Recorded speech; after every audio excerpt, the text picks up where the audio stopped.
And we are live. What's going on, everybody? Happy Wednesday.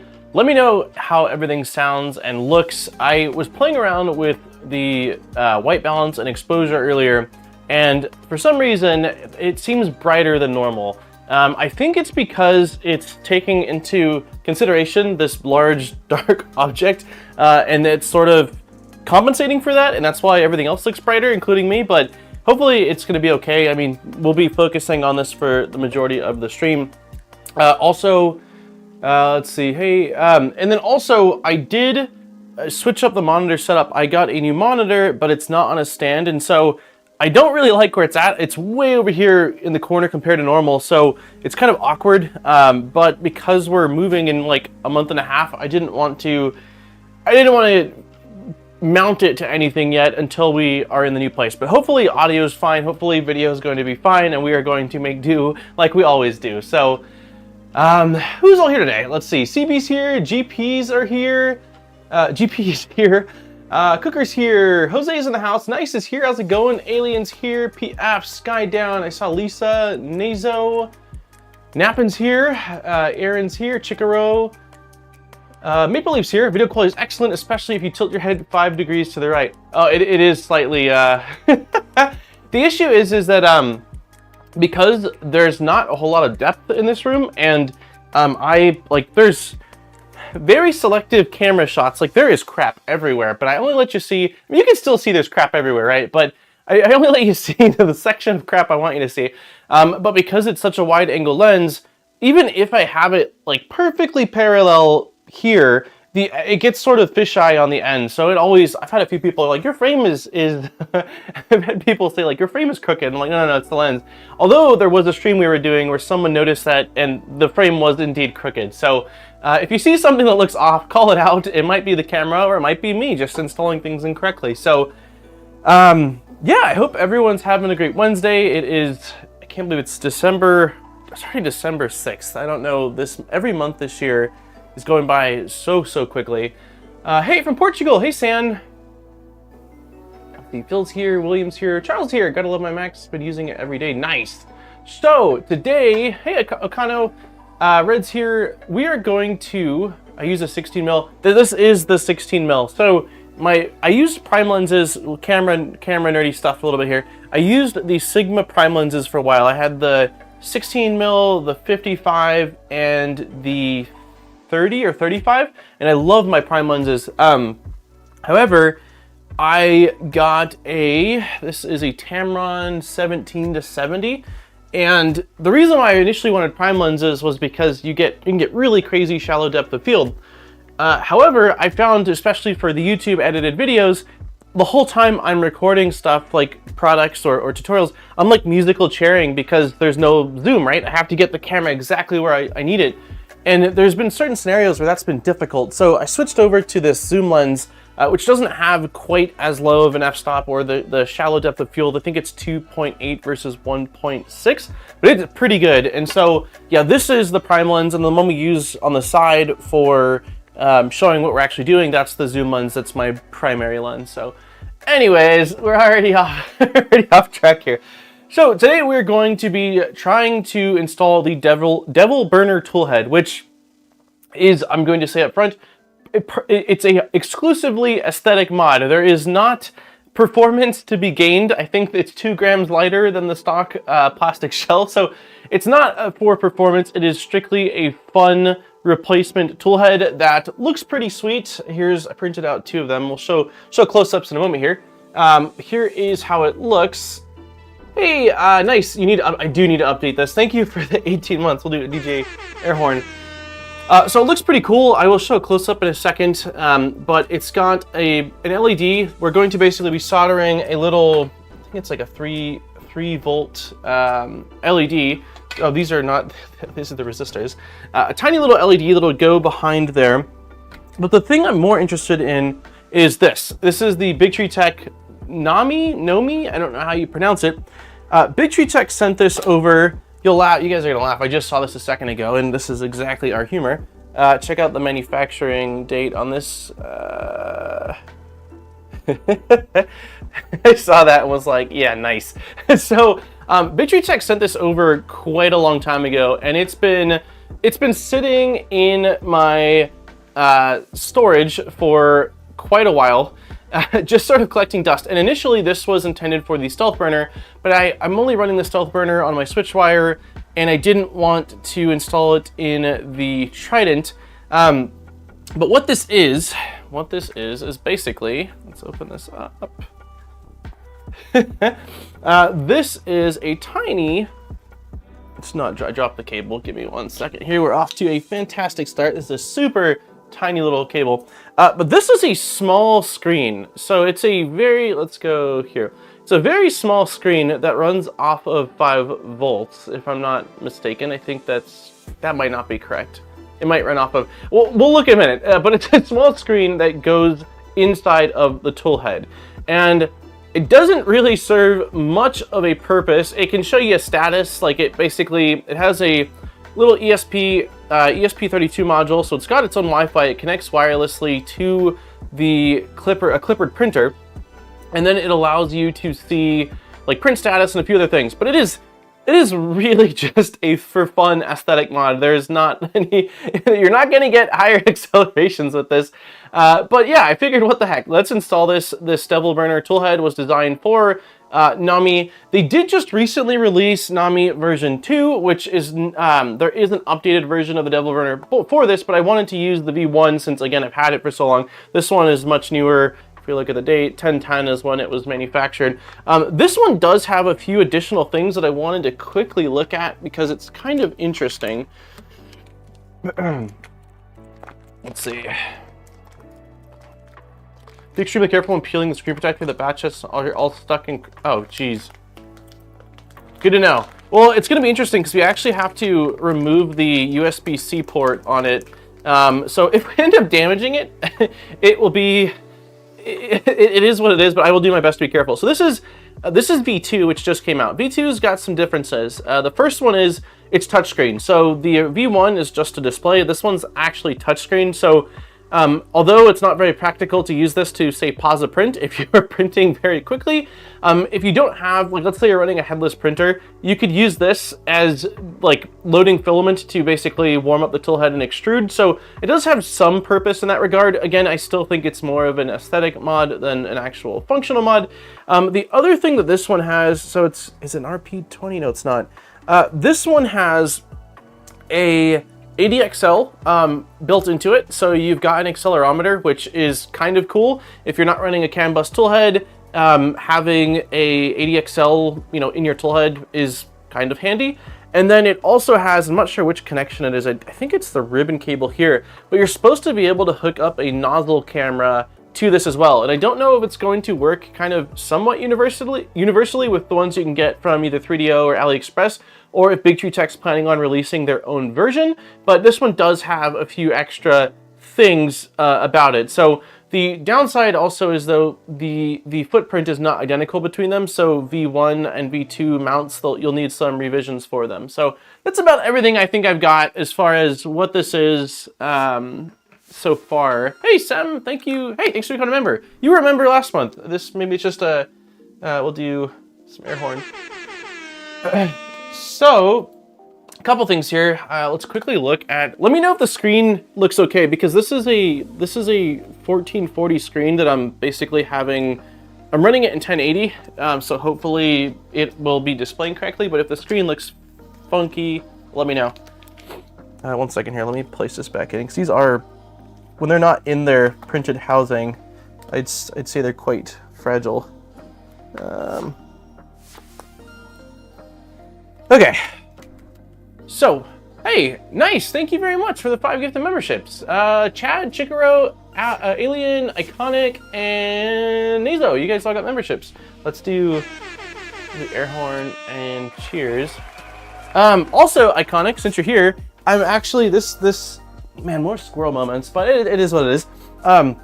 This Saturday's video is on PET glass fiber from Fadis, and I was like, what do I want to print with this for this filament? And I've been printing out stealth press parts. So The spool I had was only 500 grams, and I've printed through all of it, and I still need to print the accent pieces on the base plate. So for the base plate, I'm going to be doing partially PET carbon fiber and partially PET glass fiber, but the prints, you'll see it on this video, it looks absolutely gorgeous. This glass fiber PET, it's got the same crazy high temp heat deflection that's above ABS. It's incredibly stiff, and it's been printing like butter. So I go over it in this Saturday's video.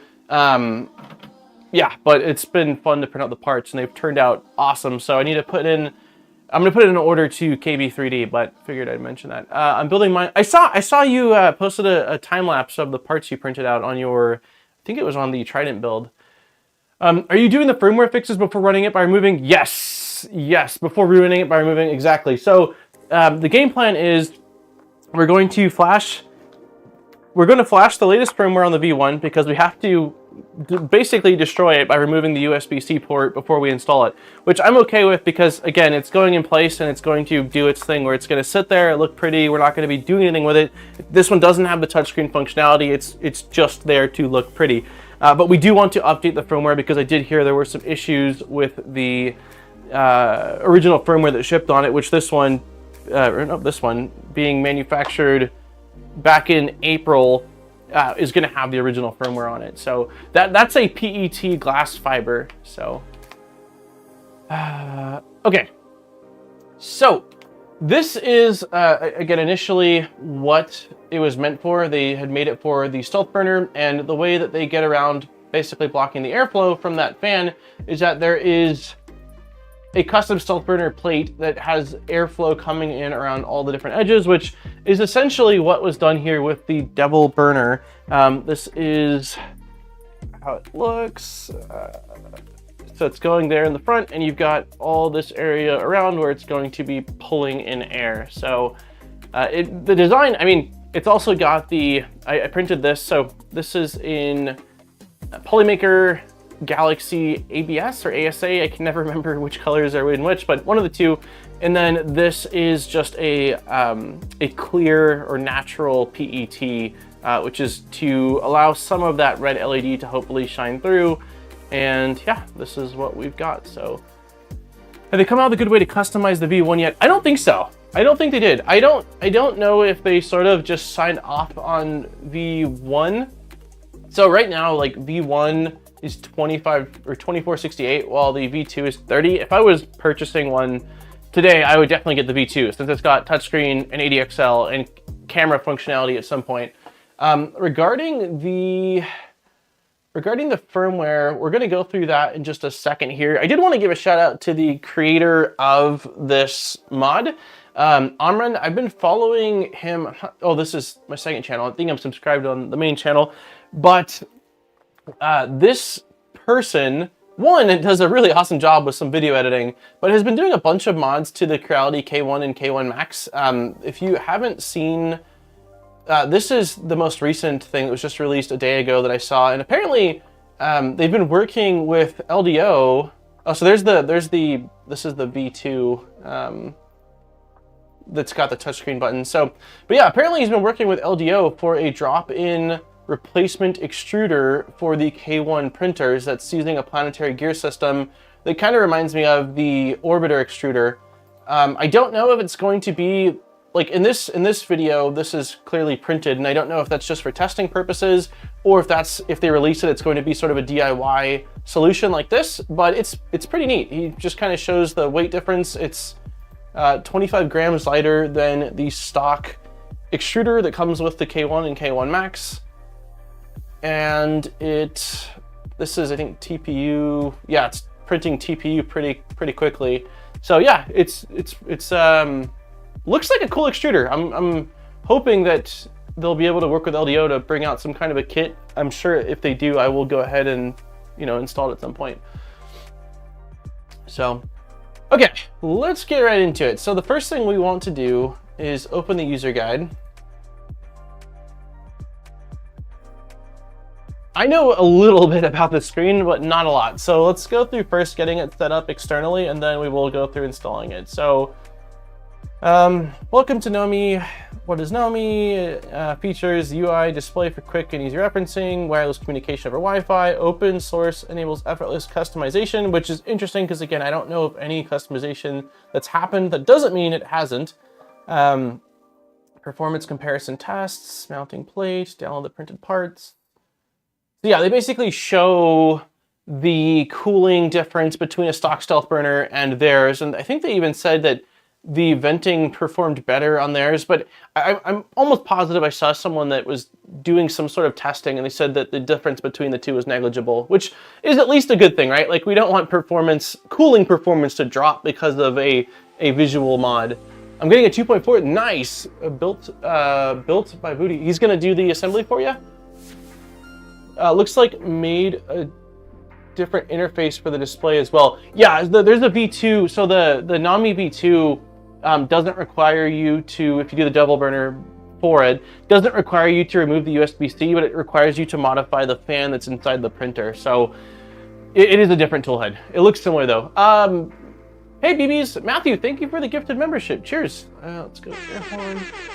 The video suggestions look very similar to mine. If you go on my, hey, what's up, Dom, how you doing? I saw you went to Smurf. I'm super jealous. If you go on my main, if you go on like the Modbot channel under my video suggestions, it is way random. It's a combination of 3D printing, children's channels because Jackson, and lately I've been on a kick because we're moving into our house in like a month and a half. Landscaping. I've gone down the rabbit hole of hardscaping. Our backyard is pretty sloped, and same with our side yard. So I've been looking into like any video on terracing, on retaining walls and terracing yards. So it's a real mess right now. My recommended. Hey Snag. All right, so yeah, we've got some of that. Let's see what else. I really just want to get to the firmware updating portion. Knomi cable. Overview. Okay, activate the Hello interface, configuring, installing. I don't know if this is the right guide for updating firmware, but we definitely want to do that. This is just physically installing. Let me download this really quick.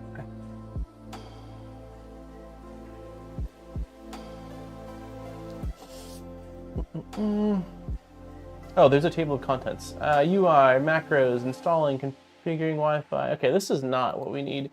Where is firmware? How do you install that though? Is there instructions?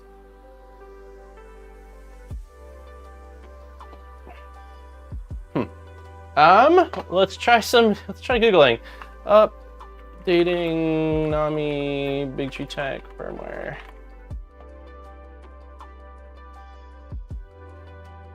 Clipper source firmware update. Download the pre-compiled firmware from GitHub. Okay, so let's do this. Next thing you know, you're going to be striping your lawn? Oh, just buying his 2.4. Oh, nice. How is shipping gonna work? That's my biggest concern. Why didn't you call it the get to know? That's funny, Seb. I might need you to be I might need your help for naming these streams then. Okay, so we're downloading the Knomi 1 firmware bin file, which was apparently updated 17 hours ago. Well, that's that's excellent. I don't know, is there a changelog? Huh. Okay. Kind of make me a little sad that we, let's see, firmware bin downloads, okay. Enter the Knomi's IP or hostname default in Knomi.local in the browser. Oh, default is, okay, so let's plug in, where is it? So this is V2, this is V1. Hey, Andrew, thank you very much for the $5. After you finished your terrace backyard, you're more than welcome to come and do mine.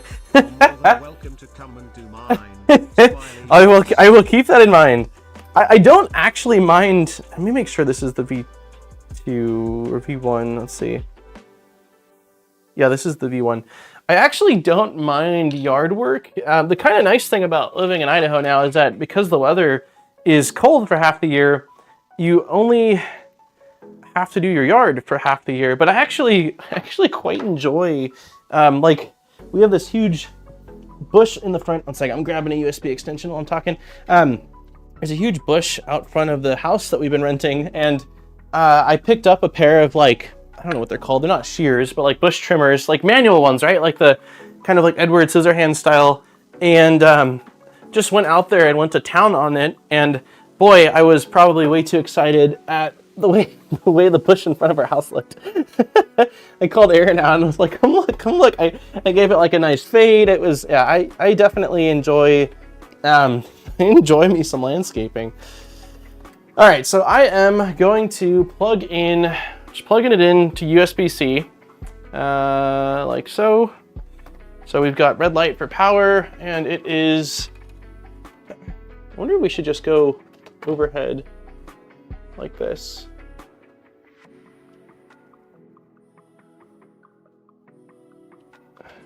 That doesn't look very good, does it?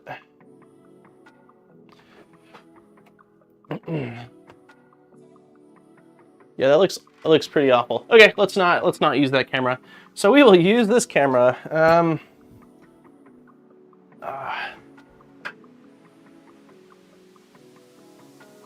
Hopefully we can read this. So it's got just basically a hello screen. It says, please use the wireless network function of your computer or mobile phone to search and connect to Knomi. So I'm going to peel this screen off. I know that I was just told to be careful.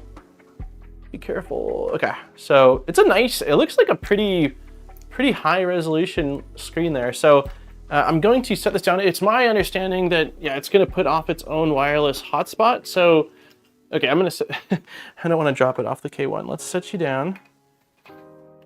It says enter the Knomi's IP or host name. I think I need to, so we can do this on my phone. Let's see. At least attempt to. So we are going Wi-Fi. Oh, you can see my Wi-Fi. Whatever, I trust you guys. So it's putting off its own little hotspot, Big Tree Tech Knomi. I think it's going to connect to it and then basically have us put it on our network, maybe. Yep. So it opens up its own little web page where you put in SSID, password, and then your Clipper IP, which that's going to be, okay, so, dang. Before we do this, let's update the K1, because I'm going to be running the K1 rooted, and I want to make sure, I want to update the firmware on the K1, get the IP for it, because we're going to also need the port for it because of the way it works. So let's power this on and go through the update and get root access. That's probably the first step. This is gonna take longer than I thought, but hopefully it'll all work out. So let's plug this in.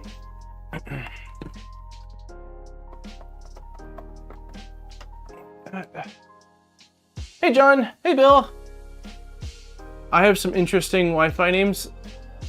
Yeah, I do too, actually. We have a few. I create our oh, Phil, thank you for 5 months. You got lucky. Mine delaminated as I peeled. They replaced it nearly immediately, so they knew it was an issue. Oh, wow. I wonder if it had to do with temperature, like maybe somewhere stored or as they transferred were in a warmer environment that caused some of the adhesive on the screen to peel off. Because I imagine it's just adhesive holding that screen in place. Just got some Polymax PC from Smurf. Any tips on printing with this material? I haven't printed with Polymax since I worked at Matter Hackers, and that was a very long time ago. We're talking 2.5, 3 years ago, and it was probably a year before that. So I don't. I recommend an enclosed printer, which you're probably doing 2.4, and I would go with the recommendations. Usually they're incredibly conservative. Okay, so let's do this. New version is found.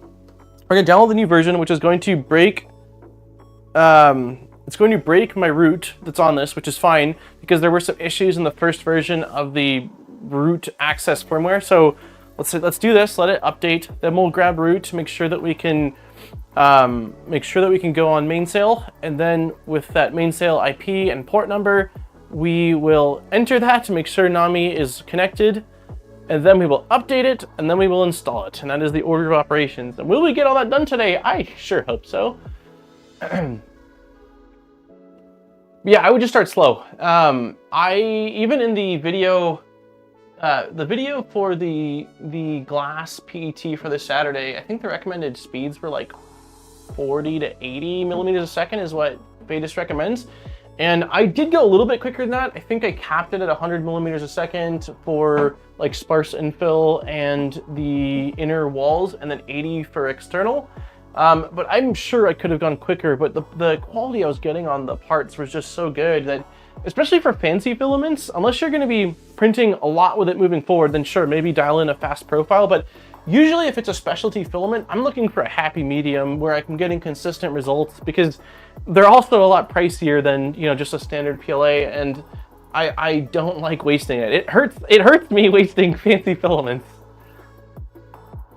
Tell me you're young, not tell me you're young, as long as well, it feels like a lifetime ago, right? Like when I was working there, I was not married, I didn't have a kid, I didn't live in Idaho, so like it feels like a lot's happened.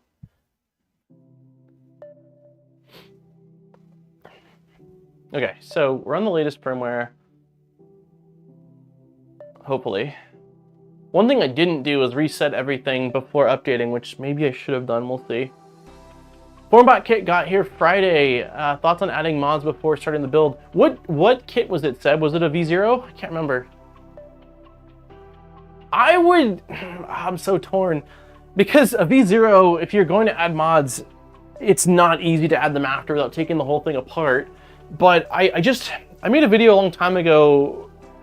Okay, I'm gonna stop saying a long time ago. It was a couple of years ago. I made a video a couple of years ago. After the upgrade, please recalibrate before starting the printing tasks, which we don't need to do right now because we'll do all of that later in the interface.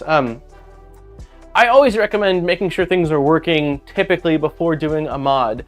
But depending on the mod, like you'll know, right? Like if your hot-end thermistor isn't working, you'll know whether that was you, whether that's the hardware or the mod, depending on the mod you did. So it depends. It's a 2.0, it's a 2.4, then yeah, I would say that's fine. Just take your time more so, because like, you know, when you're doing a mod, some of the wiring and stuff like that probably won't be one-to-one anymore. And that's where you can potentially run into issues. Okay, so if we go under settings, there should be, yes, root account information. I have read, so you have to wait 30 seconds to, it wants you to actually, like, make sure that you've actually read this, which I don't mind this at all. Basically, if a company is releasing a clipboard printer, oh man, and as part of their requirements is that you have to say like, hey, you know, you're avoiding, or like there's risk involved with the root function, like I don't mind that, that's fine to me. All of my wonderful V0 mods post-install easily. Yeah, I guess Maple's got the back panel one, the top portion with the, you redid it too with like the stealth Big Tree Tech filament runout sensor. Okay, so I understand. So now we've got root, which is, I'm gonna take a photo of that because it's me and I won't remember, but let's really quickly. So we got our, that's our SSH credentials right there. Phil, it came so quickly. No, PF, thank you very much for the 5 memberships. Donald, Seb, Jose, Daniel, and Crow Guy. You guys all got memberships from Dennis. Thank you very much. I need some new sound effects too. Okay, so we have got that. I also need to see what our IP is, which is it, it's not connected. It is 204, 204, 204, 204. I don't remember. 192.168.160.204. I think I need a port. I don't know what it is on this. Okay, let's just SSH in then. So let's go, it's command prompt. Okay, SSH root at 192.168.160. What did I 204?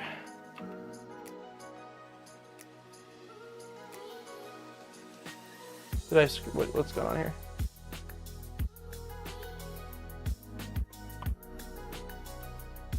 Why is it not working? What did I do wrong? Is it because I need the port? It's probably because I need the port number. Is it 4? Okay, it's probably, yeah, that's, okay. So it's SSH root at 192.168.160.204. We need the port, which is, hey, Mr. Joda. I just missed, what was, oh, 4409? 44, oh, well, the Creality Cloud one. I don't think I need this. I don't think, I think it just was loading maybe? There we go. Yeah, I didn't need it. It just, because it loaded here. Password was what? It was Creality and all lowercase, and I think underscore 2023. Nice. Okay, so we're in with root. Hey, RS, 15 months of watching fun streams. Thank you very much. Cheers. I need to update the sound effects. I also need to update the badges for like 16 months and 2 years.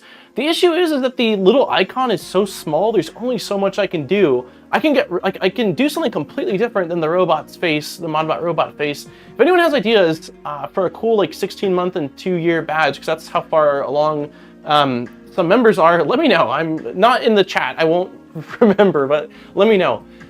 What is your general opinion on the K1? Is it worth the buck compared to the P1P? I believe both are the same price. I personally like the Bamboo printers more than the Creality printers. I've had the K1 and now the K1 Max. I think the K1 Max is a better, more polished printer out of the two.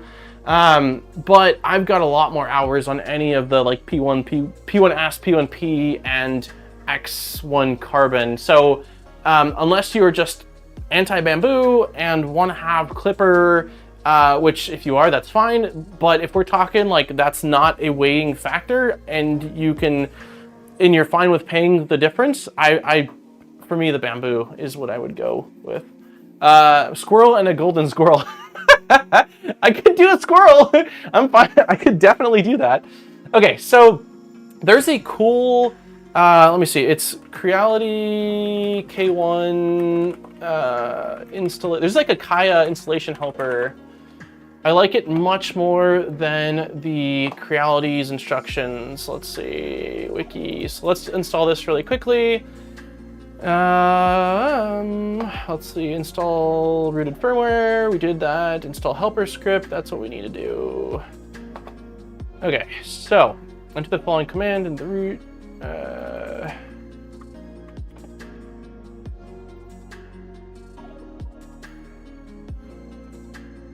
We can't open, maybe I already have it. You can update directly. I had it installed at one point, so maybe it didn't delete it already. Enter this command to run the script. There we go. Okay, so now it's just like Kaya in a sense. So install, let's install mainsail. So 3, please enter, wait, is it already installed? 3. Maybe it's already installed from before. I thought it was going to reset everything. Let's try it. Maybe I don't need to do this. Nope, that's because there's a, oops. Come on! Sick, okay. Well, it kept mainsail then. I had already done this. That's probably the reason why. Why is it taking a while? There we go. So there we've got mainsail. So now that we've got this, we can continue on with installing, basically connecting this to our Knomi. Bamboo runs their own modified clipper, correct? That's a very speculative statement. There's been no proof that they're running clipper. I mean, there's no denying that there's a lot of things in the firmware that resemble, and there's also no denying that for someone to come out of the gate and have such a polished firmware is impressive, but I'm not gonna accuse them. Like, nobody's had any proof whatsoever of it. If someone does come out with proof, then sure, but it's all speculation so far. Thank you for 3 months, Stajan. What do you think about using Ethernet cable for printer wiring? I don't know what the rating is, but I know they have power over Ethernet, so I can't, as long as you have adequately gauged wiring, I don't really see an issue with it. I know someone a long time ago that did some mods to their printer, and they were using Ethernet for the toolheads. I think it was like a quick swap toolhead system maybe that was like that. So yeah, I mean, does anyone have any reasons why that would be an issue? Like, I'm thinking number of wires, but as long as you've got again, an appropriately rated Ethernet cable, like one of the ones you'd use for power over Ethernet, I would think it's probably fine. I haven't really looked into it.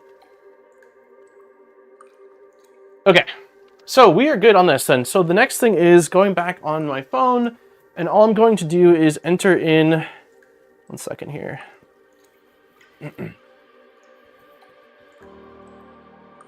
I'll show you guys this. So it's 204. I don't know if we need, something tells me we probably don't actually need the port for this, because it's all running, like Mainsail is running in parallel to Creality Cloud. So I would think that if we just do the standard IP of 192.168.160.204, that should work. So we'll go with that and leave out the port number, especially because that's what we SSH'd in with. And then I'm just going to type in the SSID and password, and that will allow Knomi to connect to the network, and then we'll be able to access it from within the browser. So give me 1 second. Did you get the S1 yet? I did not. I haven't heard from, I haven't reached out to them, but I haven't heard from, sorry. Let me make sure I type in credentials correctly. I haven't heard from FL Sun in a few weeks.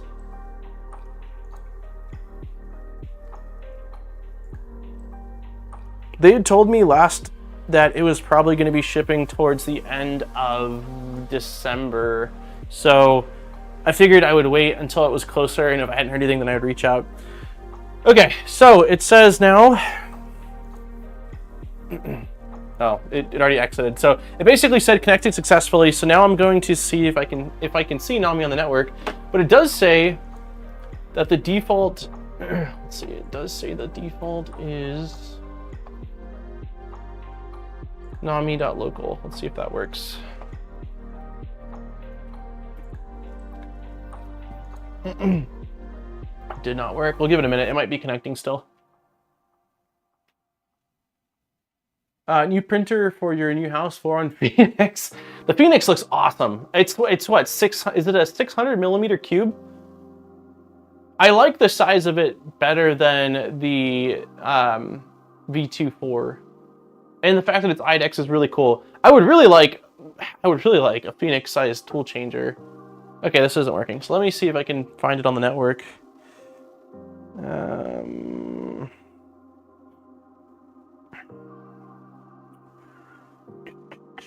There it is. Yeah. So IP is 200. 192.168.160.200.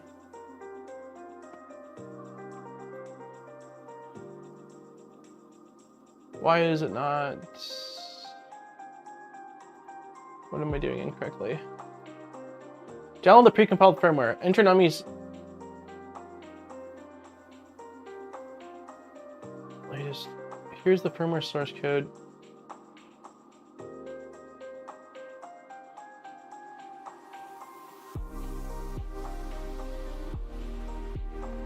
I don't know why this isn't working.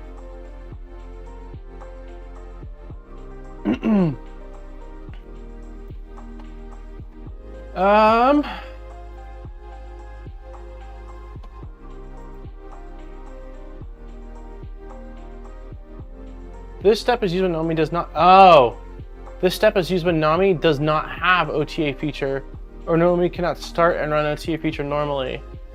I wonder if it's because I'm on the early. Maybe that's something that they implemented later on. Well, okay, so that's probably why it's not showing up in the browser. Use Flash download tools from Espresso. If this step is used, refer to these steps, but use the firmware files. Okay. Update firmware. We can't do that. Here we go. hopefully, so let's flash this firmware and then see if we can get it to show up in the browser after. Because it would be, since we are going to be removing the USB-C port, it would be nice.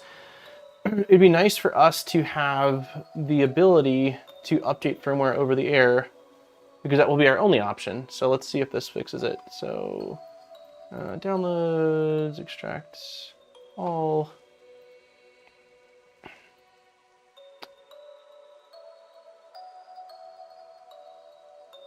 Okay. So please download the firmware, press and hold the button on Knomi. Oh, press and hold the button on Knomi. Okay, so let's, I'm going to disconnect this. I just downloaded the source and flashed it via VS Code. Nice. Okay, so there is, where's the button?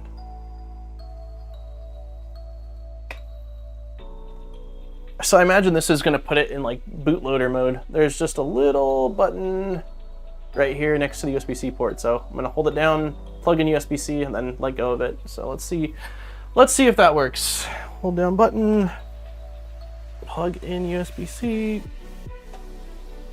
and release. Press and hold the button on Knomi and connect to the USB. Click on executable, select ESP32. Nope. Nope. Yes. ESP32.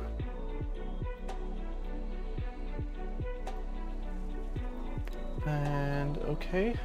Okay, I'm gonna close out of this for now. Okay. Unzip downloaded firmware.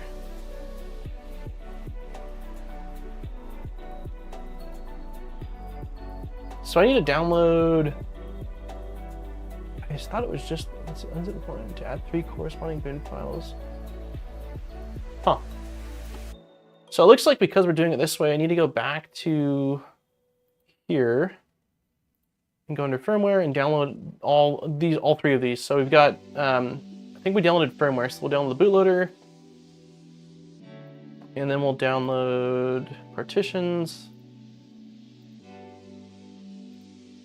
And we'll try that again. Downloads.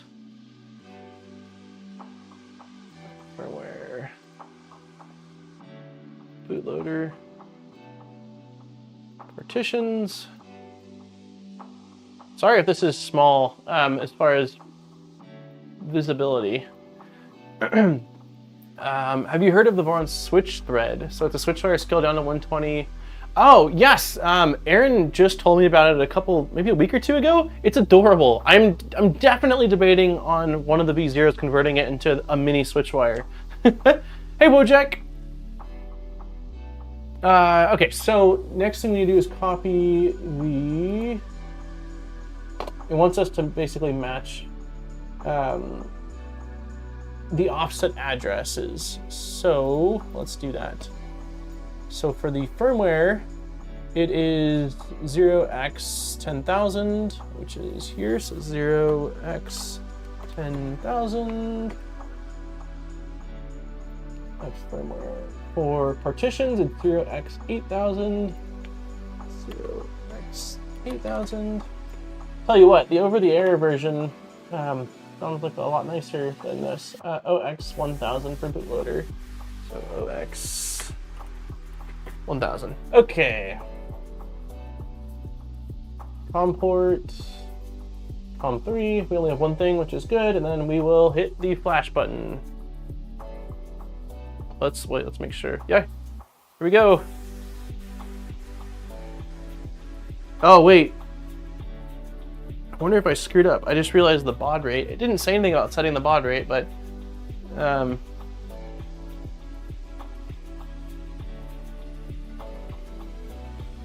wait for the progress bar to end and prompt completion.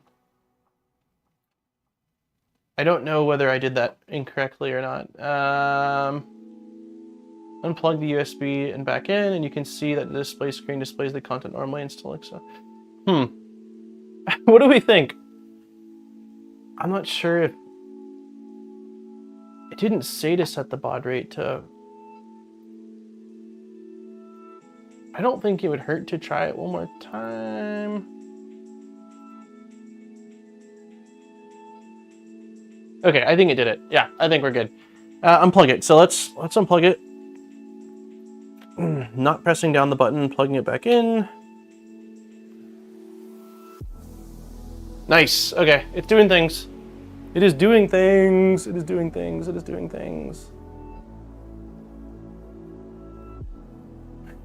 This is now a Creality boron. The unfortunate thing is I don't think we can over the air change these icons. So this will forever be a this will forever be a boron a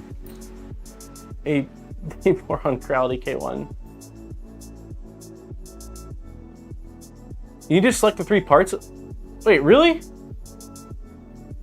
Oh. Yeah, I think you're right. All right, let's try this again. So it didn't actually, I don't think it actually flashed anything because I didn't, wait, no, weren't these all green? I think it flashed correctly the first time. Something tells me it flashed correctly the first time. Let's do it one more time. So unplug, holding down the DFU button, plugging it back in.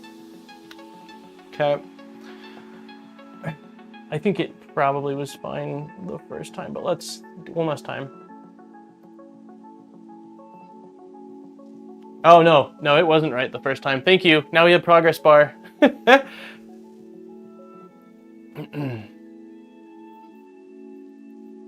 I think that they were lit green the first time, though. Maybe I'm wrong, but I thought they were, and maybe it was because I had the baud rate setting correctly. I'm not sure, but this time we at least see a progress bar, which is a lot more of what I was expecting to see. Is it possible to make it just do silly faces? I don't know. Yeah, I wish there was a generic one. I get that they made it initially for the stealth burner, and that's primarily where people are running it, but it'd be nice if they at least had a second variant that was just like generic and it had Big Tree Tech logo or something. Okay. Now it completed successfully. So I am going to unplug it, plug it back in. Now it's saying hello. Okay, so now it's telling us to, it's basically reset, oops. It's reset it, which is kind of unfortunate. That means I gotta connect to it again on my phone and type in the credentials again. So let's do this. Let's go here. It's gonna be back. I'm hoping though that now once we've got this that we can connect to it via IP after. So let me do this one more time. Settings, Wi-Fi. And what was it was 204? Yeah, 204 is our, ooh, don't fall. What would you do without us? It'd take me, RCF just started to smoke nervously. Oh, okay. I think it definitely has changed. So let's see, Big Tree Tech.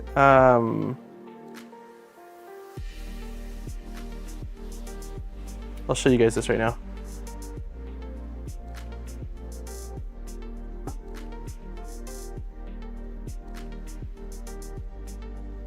I think we're gonna be able to do all of this stuff over here.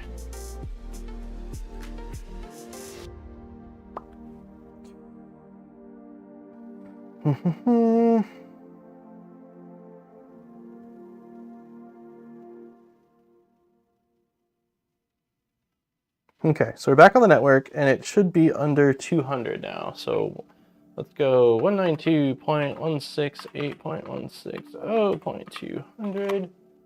Bam! All right. Host name, Clipper IP, sweet. Okay, so at least we can do this and update firmware from here, which is nice. So 192.168.160.204 should be, I know I just checked it, but I am going to check it again. That is correct. And we will submit.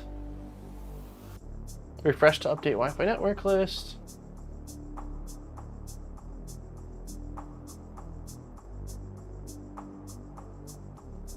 Okay. So,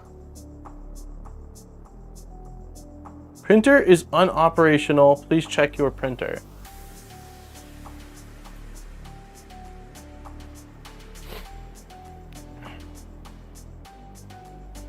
Okay, so we've at least got an error. Printer is unoperational. Please check your printer. So printer should be, I wonder.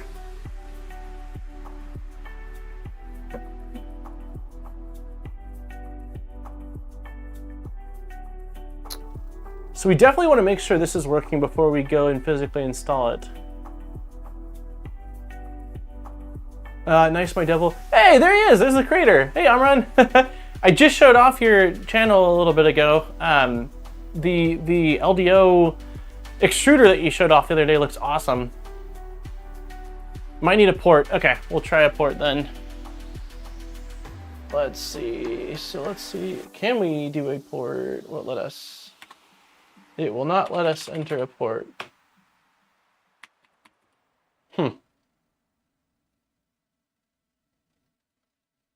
Maybe restart? Let's see. We'll disconnect. Please reconnect. Cool. Let's see if this does it. Printer is unoperational.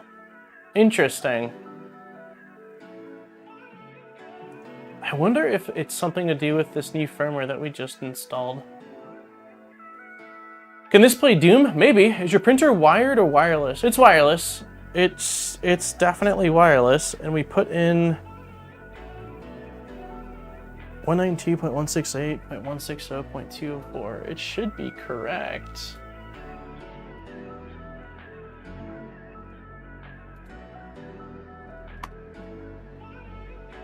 Connect to the network, 192.168.164. Huh. Amran, have you had any issues running the D3vil Burner on a rooted K1? I would think it wouldn't be an issue. Try having it connect to one of your Vorons. Sure, let's do... It's probably easier. 1 second. Let's go here. I will plug in... I got the VZ bot down here. Let's plug in the VZ bot and see if I can get it to connect. That way we can rule out that it's not a firmware issue, I suppose.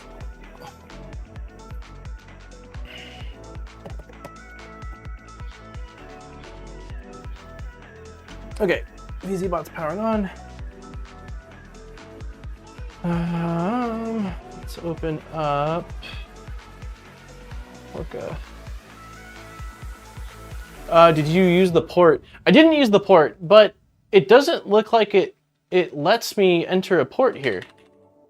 So this is the new interface, and it doesn't seem like it lets you enter a port. It only lets you enter...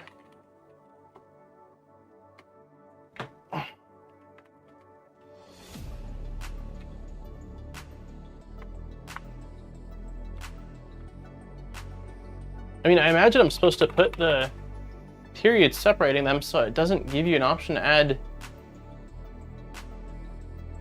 You don't need the port. Didn't see what happened earlier. Oh.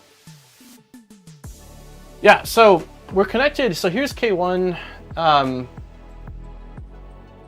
We could, I mean, even without the port though, it runs Creality print. So I would think you wouldn't need the port, but we've got Mainsail installed, but in the new web interface, there's not a place to enter a port. But I would think that even without it, because they're running in parallel with each other, that it should still work.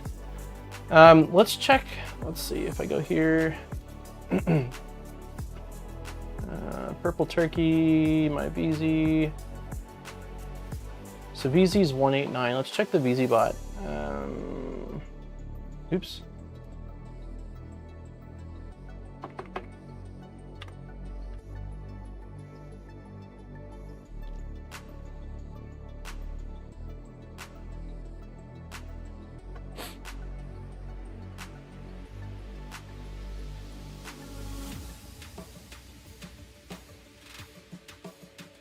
Okay, so the error is gone. It's got a face now.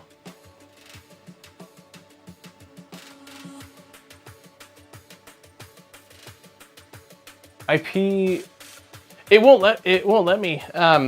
Like there's no, I can't enter any characters after the IP. You should be able to connect to the Moonraker port from your browser. That was Moonraker port. I hope this works because I want to do this on my K1. Okay, so this is it connected to, it's not showing an error. This is it connected to the VZBot. So let's see if I home the VZ, if it updates the status. Let's go, oops. Ah.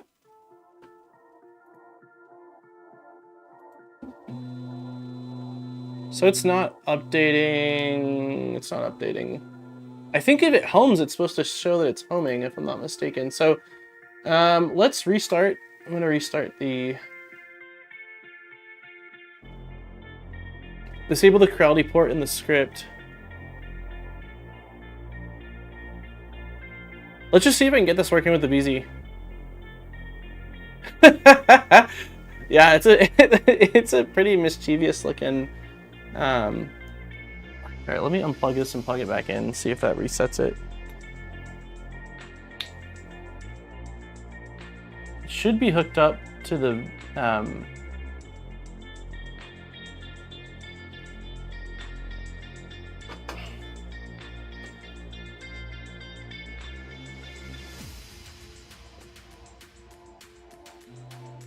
so I'm homing the VZBot, but nothing is happening on here.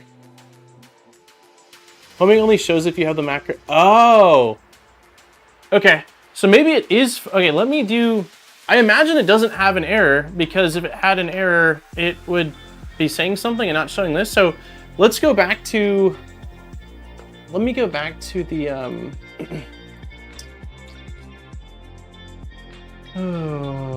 okay, let's go back to the flashing tool and see if I go with the Creality port, then if that error is gone. I don't know why that would be. Maybe I just needed to unplug the Knomi. So 204 was for the K1. Submit. Okay, so it is throwing an error instantly when I try to connect it to the K1. So it's definitely a K1 thing.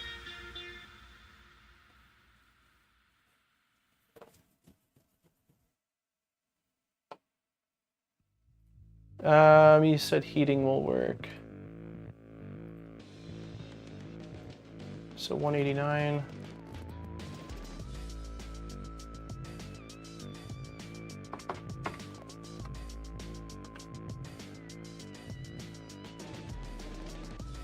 Yeah, the second I enter in the VZ, the face comes back on it. So it's definitely an issue with the connecting to the K1.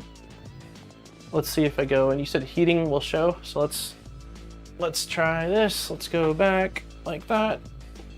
And then let's try to heat this up to,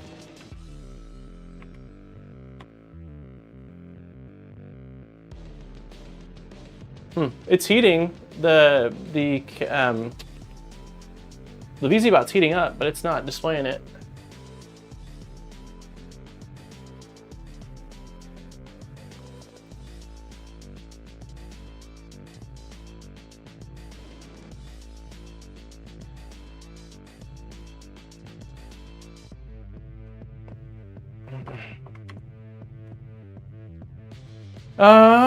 Let's see. In the root script has a port disabled. So you're saying if I disable it, the new firmware for the Knomi doesn't allow more than 15 characters, so you can't add the Moonraker port. Am I watching the correct stream? There's a crowd. Yes, there is. Okay, so you're saying that in the helper script, I should be able to disable. We can give it a go. That's not what I want. So SSH at, nope, root at 192.168.160.204. Bam, password is Creality _ 2023. Okay, and then I don't remember what the command is to run the script. Let's see if we can grab that. It's very typical that a new update would come out the day I planned this stream more in advance than just today. It's kind of funny that they come out with a new firmware variant today that that makes it where things are going to be complicated. Okay, so where disable Creality print, I think it's called. Backup and restore. So let's see if we remove Moonraker. We don't want to remove Moonraker. We don't want to remove fluid. Enter where host name file clipper, G-code, clipper adaptive, nozzle cleaning, Moonraker time lapse. I don't see.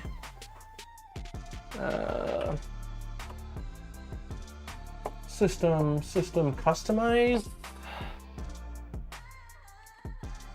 Custom boot display, Creality web interface. Oh, remove Creality web interface. Is that what we want to do? To see.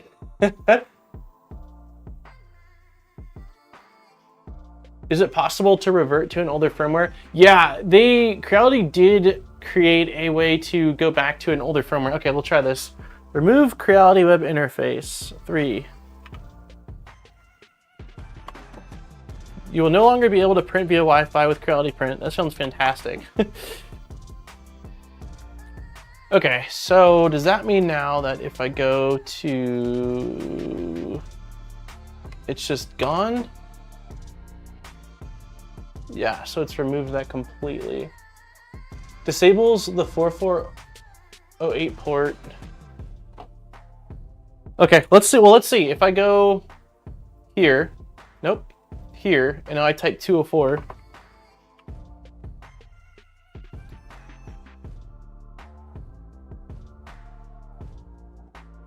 That might have done it. That might have done it. I updated the hold on. Oh, that's 1 second. Okay, so I still need to use the port though, which is here, 449. Okay, so let's see if I try to heat this up now. Let's just go 100. Okay, so the printer's heating up. The display is still not showing anything, but we did get rid of the error, which is at least a positive. Need to reboot the printer. Okay, I'm gonna kill the printer. I'm gonna unplug Knomi. I'm going to plug printer back, or turn the printer back on, plug in Knomi again.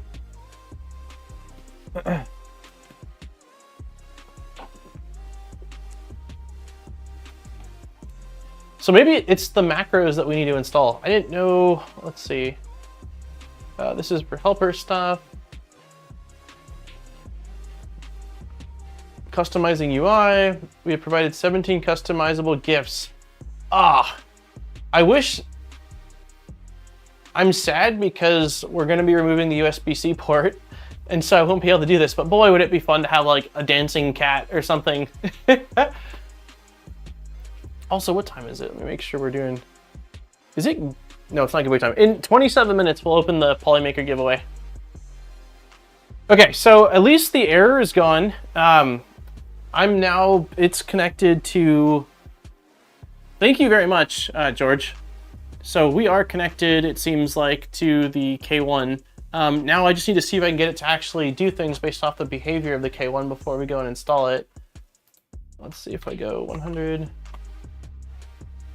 Yeah, so temperature is not doing anything. So there's got to be something I'm missing when it comes to connecting these two.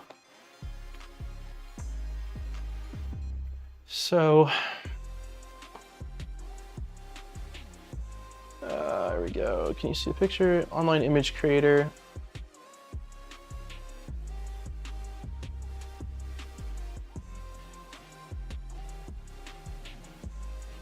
I'm almost tempted. I have a feeling that one of these is probably the standby. Standby is probably the Voron logo. I'm like tempted to just remove that one. Basically, it looks for these intercept commands in the helper macros and uses them as prompts. So without them, it doesn't do. Gotcha. Okay. So.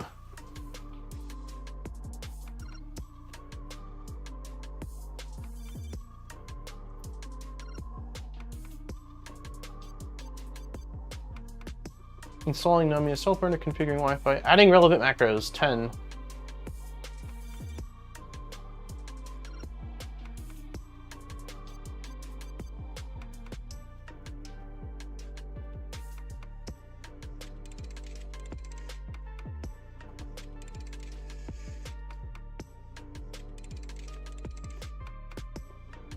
Adding relevant macros.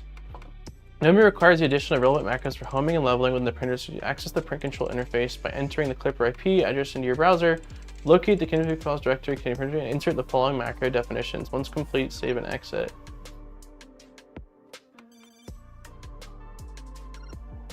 Okay, so it wants me to copy.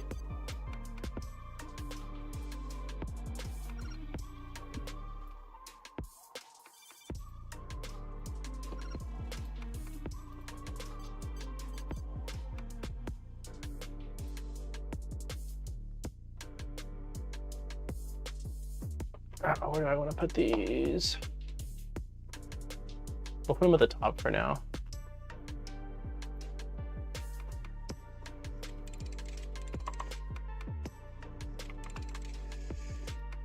Okay, let's see what this does.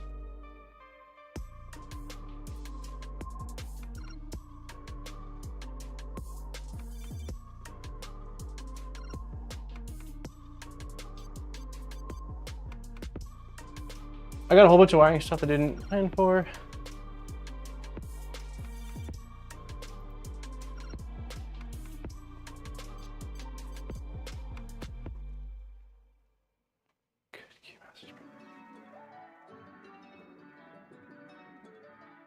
Okay.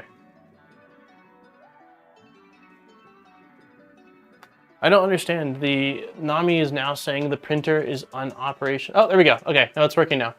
So let's see if I go home all.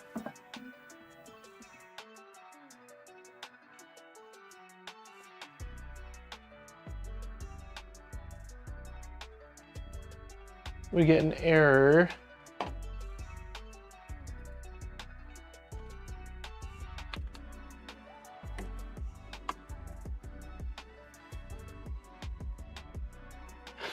I don't understand. What is going on?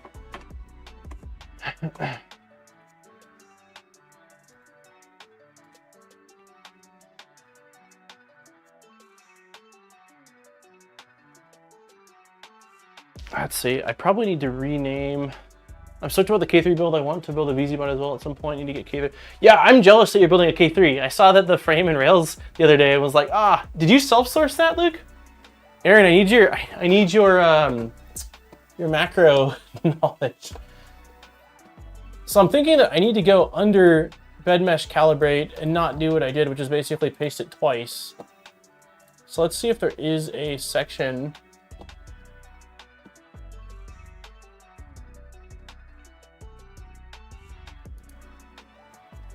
So let's see if there's a section already called bed mesh calibrate, which there likely is because there's bed mesh on this.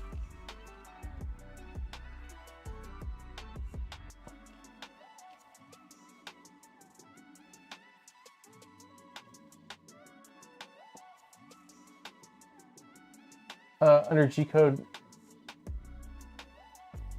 Oh, is it? Is there a separate? Ah, okay. So let's go. There's a separate. I didn't realize there was a separate file. Let's remove all of this then from here. They're using a separate file for the macros. So let's close out of that, go under G-code macros, and can I just paste it here?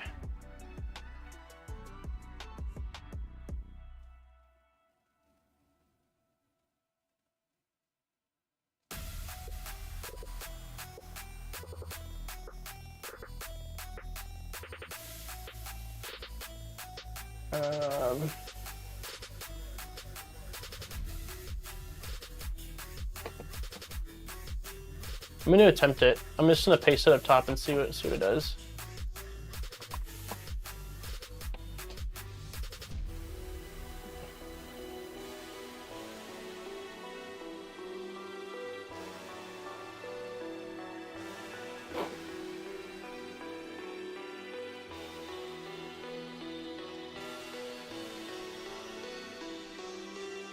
I installed the Knomi on my Trident, but it's been a bit. Can't remember the install process.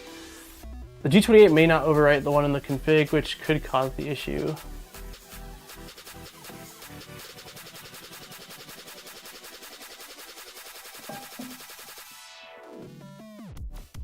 Okay, G28 called.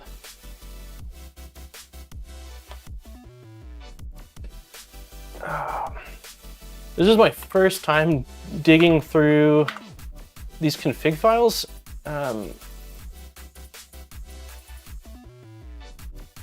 Okay, so the G28 command is going to be inside of here.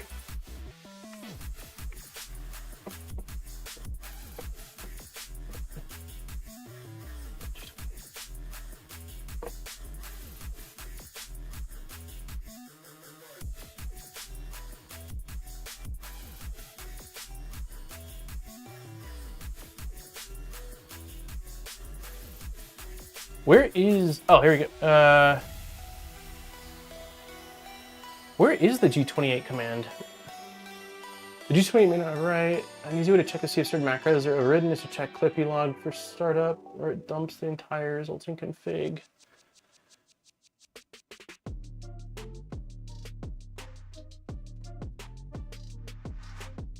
Bed mesh calibrate pro value.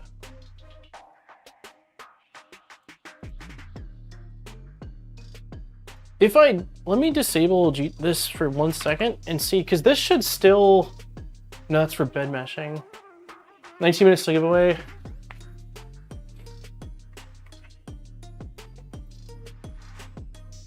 G-code macro G28. Hard to see, the config chat is in the way. Oh. Clippy log would work.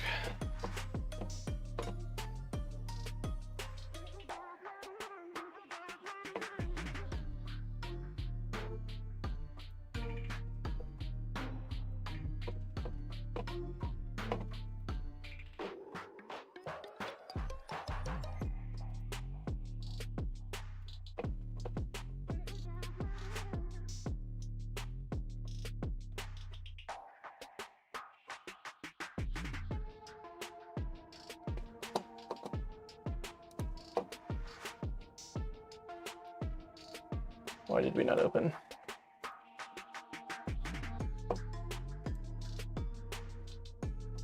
Let's see.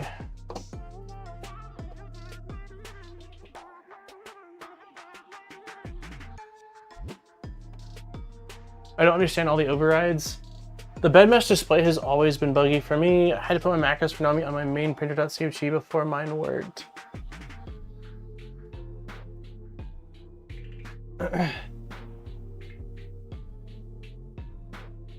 G-code macro home X.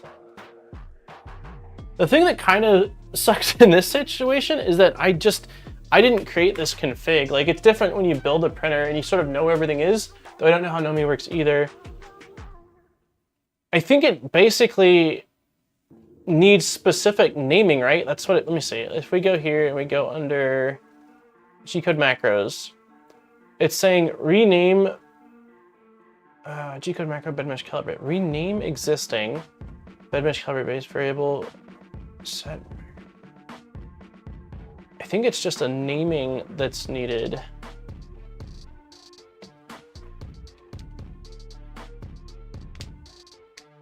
Where are you getting the macro from? This is from the install guide, which is here. Knomi requires the addition of relevant, let me make this bigger too so we can see. That might help a little bit. Also, let me really quick remove chat for a second here. Knomi requires the addition of relevant macros for homing and leveling within the printer.cfg file. Access the print control interface by entering the Clipper IP into your browser. Locate the config files directory containing printer.cfg and insert the following macro definitions. Once completed, save and exit. So it does say printer.cfg is where we want it, but in our instance, they're calling a separate macro file. G28 is touching the top macros. Go back to what you pasted. Okay. Can I make this bigger? This is what was pasted.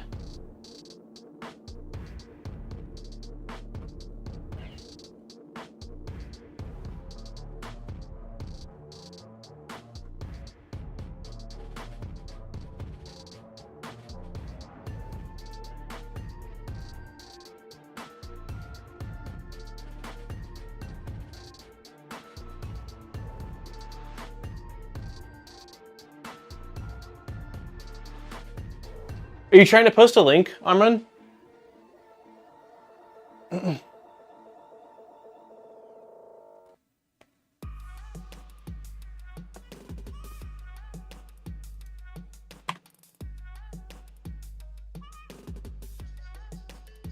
You upload that and add it to includes.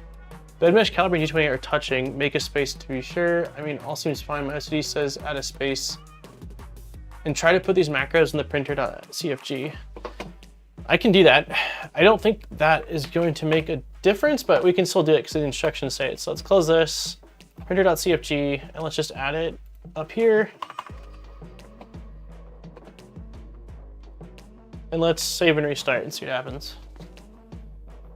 Can you send it on Discord, Amran? If you just, I don't know if you're, yeah, links are all disabled in chat just because it could be dangerous. Yeah, I was gonna say, as long as it's including the macro folder, it shouldn't make a difference. Okay, so if I try to home the printer now, where? Code key message macro G28 called recursively. Values G28.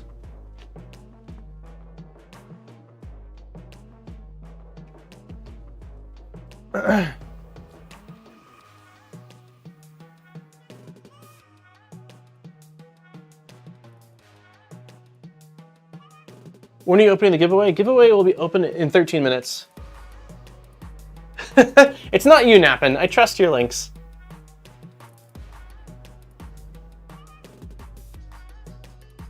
Yeah, I don't think it matters either. I think they just say printer.cfg because a lot of times, well, at least I usually don't keep macros in a separate config file.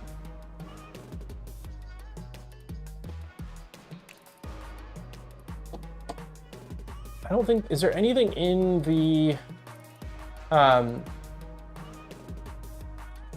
where's the, I don't think there's anything in the D3vil Burner repository regarding, go here. What if you search in the config files for G28? Do you only find the override you just added? That's not what I want to look at. I didn't see any other G28, but let's search again just for fun. So let's go machine printer.cfg. We'll check both sections. So G28, right? We see the one I just added there. There's G28 wait cooldown true. Ah, there is. There is.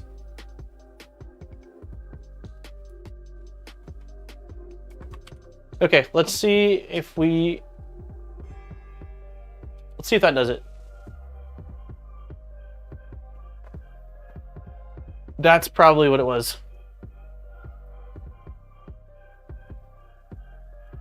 Okay, I'll check in 1 sec. Let's restart this and see what it does.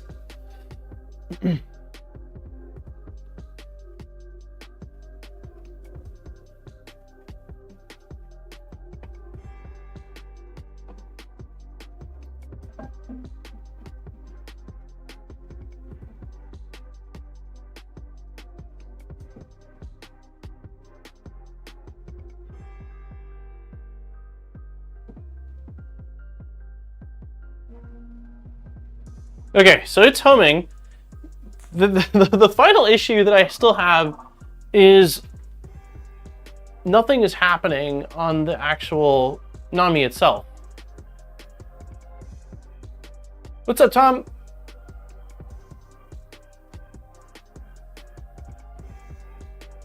I just removed the one from the top that I added. Oh, you're saying I really? I don't think it was the same one. 1 sec, let me check Discord. Accept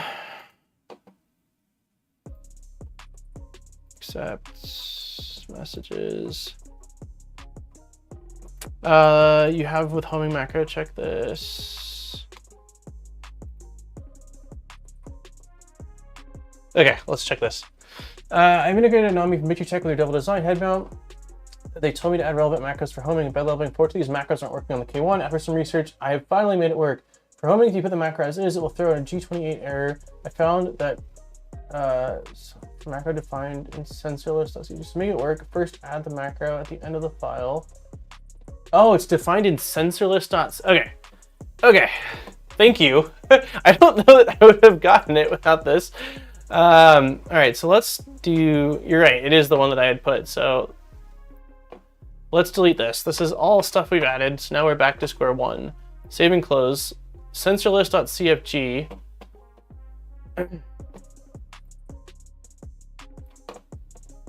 First add macro at the end of file. Okay.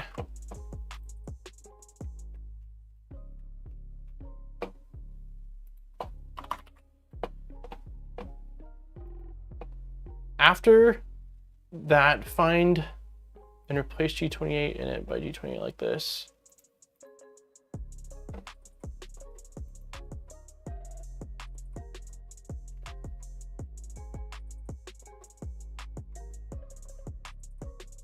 Okay, so here's the macros for home X, home Y. Okay, so after that, find and replace G28 in it by G0028.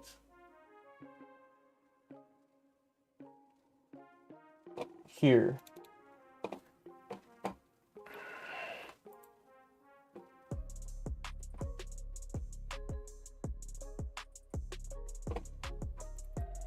Okay, so we're just going to put G0028 there.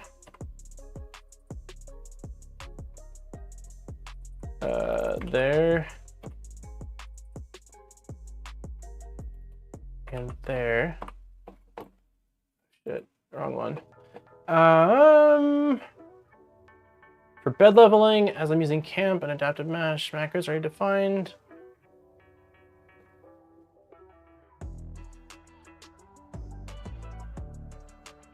Okay, let's restart with what we've got and see if that works. Try to put the macros in your VZ to see if the Knomi is really working. Not a horrible idea. What did I do?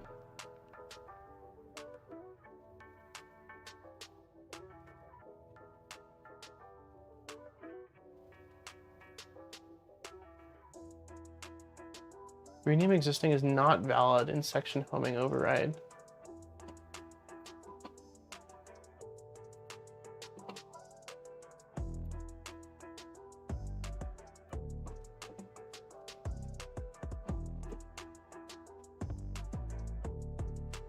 It's because of the spacing is incorrect.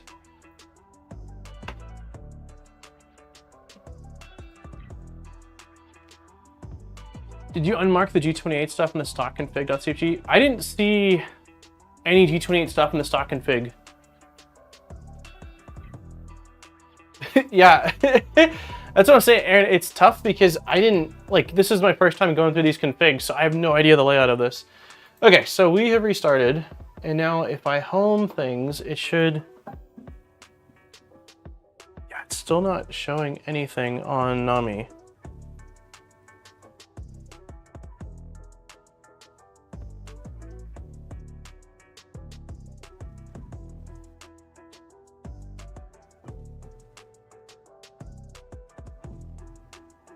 I'm wondering if there's an error at this point with Knomi, because it's not doing anything. So I think that probably is, I think the answer is that we're going to update the IP on Knomi so that way it's connected to the VZ bot, add the macros in the VZ bot, and then see if that works.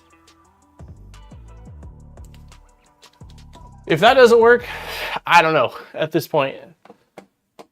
Then I'm wondering if we should try the Knomi V2 and see if we can get V2 working. Let me check one last thing here, because it's not, I mean, it's not throwing an error anymore, right? Like what I don't understand is why it's not showing you anything. It actually should work, usually Moonraker. Yeah, I think that it might have something to do with the firmware. There's a firmware that just dropped today. Like if we flashed it, so they released a new firmware 18 hours ago, and because this is a launch Knomi, I wanted to update it because I heard there were some issues initially. So something tells me that there's a good chance that whatever happened 19 hours ago with this different bin file, I'm not saying there's an issue with it, but it definitely seems like it maybe changed some things. Or you need to do the DNS redirect from Lizzo script, so main sales on port 90, sorry, 80. How do I do the, I'm willing to try that, the redirect, because someone said earlier that if you heat it up, it should show at least as well.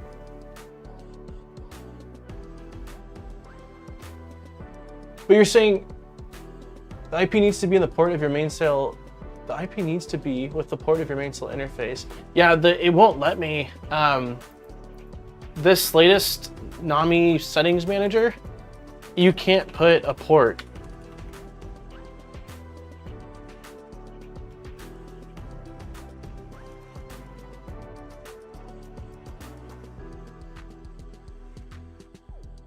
Heating's not showing anything, so it has to be an issue with connection then.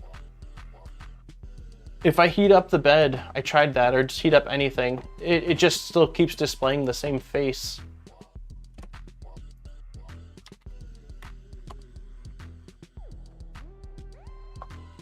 Yeah, it's not showing anything. It's just showing the same face, or like the,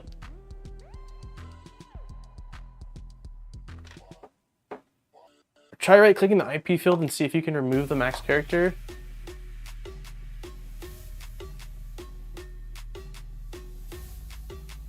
You're saying the whatchamacallit, the Knomi V2 allows you to put a port?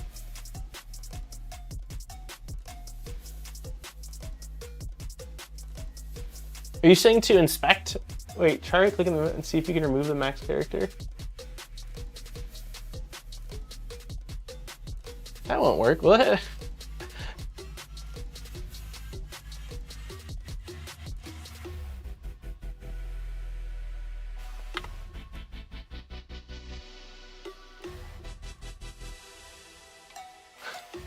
Will it actually work?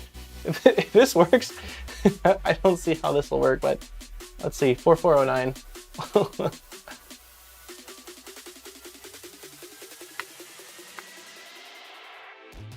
No. I've tried turning it on and off again. We have run into this with Knomi V2 in the Devil Discord. Gotcha, so it's happened with the V2 as well.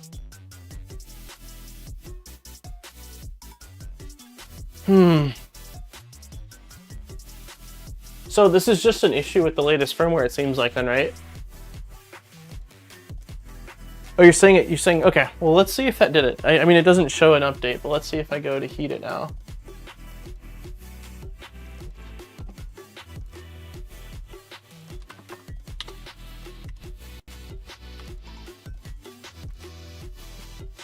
No, still the same face. It's such a bummer. It's one of those things where like, I feel like I've got everything. I've got the printed parts, I've got the LEDs, this will be simple, and it's not. It's because mainsail is on port 449 and Knomi wants it to be on port 80, or port 90. As they were saying, you can change mainsail to run on port 50. Okay, let's try that. Let's try it with the script then. If you know how to do it via the script, I'm all ears. Let's also, giveaway, 1 second here. Let's open the giveaway.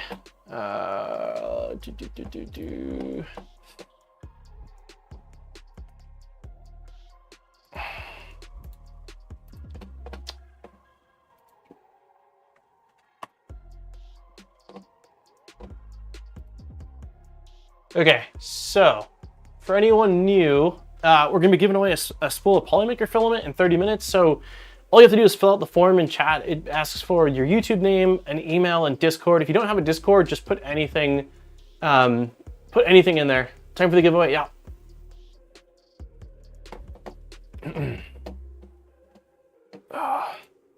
1 sec. Stretching my back. We have we have 69 likes? Nice. If you have not hit the like button, hit the like button. We have 175 viewers and 69 likes. Let's try to get 130. This is a starting point.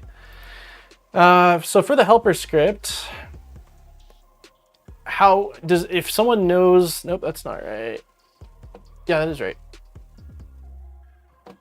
One more time, we're showing Amran's YouTube channel. If you're not following and you either have a K1 or are interested in any of the K1 or K1 Max, his mods are awesome and his video editing is sick. Okay. So remember, I need to win, smash the like. All right, let's go back then. Oh, we need to go. 1 second. Let's do two things here. Let's go here and let's go root at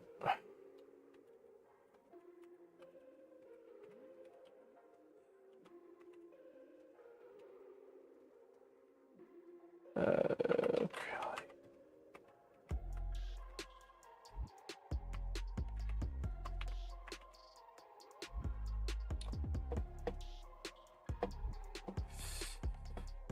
Where's the script?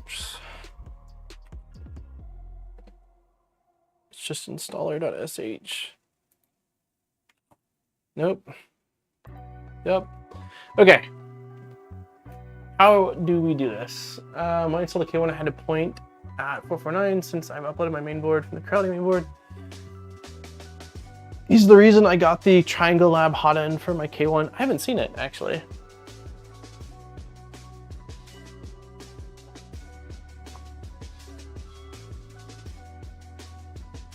Okay, so what is it going to be under? Are we customizing, install custom boot display, restoring interface? No.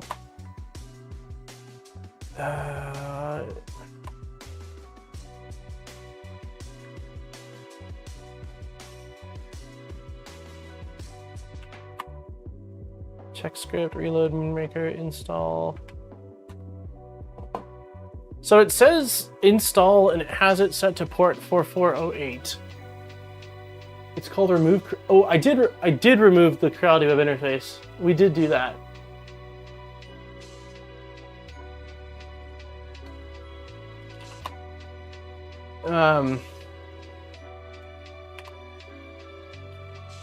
Yeah, we did already remove it. I can try it again. Creality interface is already removed. Yeah, it's already. If you want to change the default web interface, please restore. If you want to change the default web interface, please restore Creality web interface first.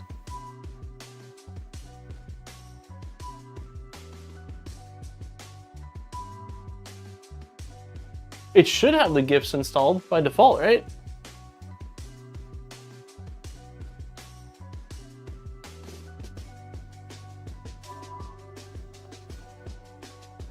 That should be sufficient.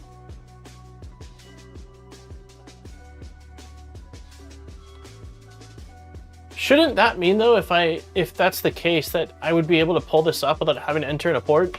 If that's...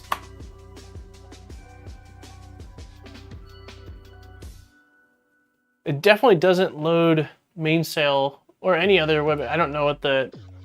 I'm assuming this is something left over from the Creality cloud.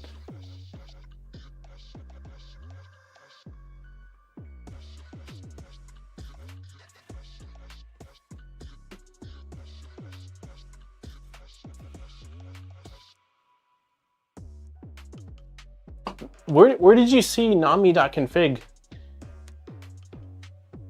Is the script is on the latest? Is the script on the latest? I think we didn't we just update it? I'm pretty sure we just updated it a moment ago. You can update the script directly on the script, but if you need to update it manually, enter this command. I'm almost positive we just did that earlier when we first ran it.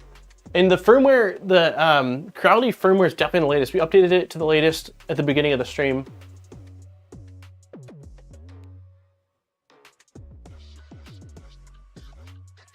Control-Shift-R to force refresh. Where? There's so much happening right now.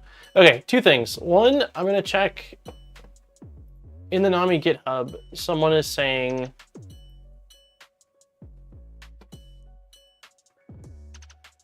there is no Knomi.cfg file. Is there? I don't. Knomi PDF. Yeah, there's not. There is no .cfg file. It might be good to know if you add a port to the IP address, it doesn't connect anymore. I just tried that and the IP is just random characters. I think I have to reflash it. Okay, you're saying Control-Shift-R in browser? Oh. Okay. So that... Okay, so we should be good in terms of the IP. It's not needing a port anymore. So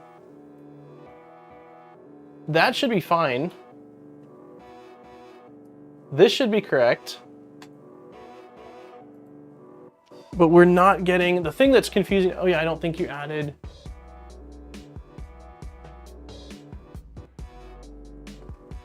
I didn't add a Knomi.cfg file. The CFG's in the parent directory. Oh my god.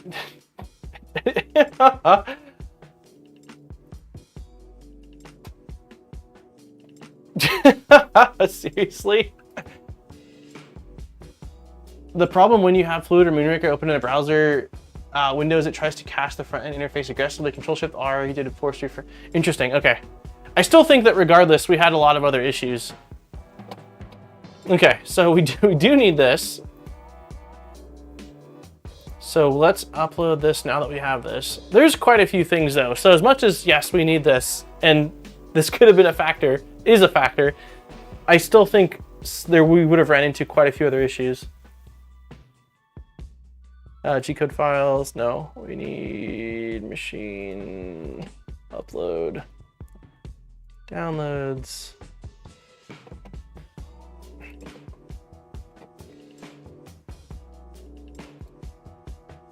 Oh, it didn't download it. Okay, and it's all capitals.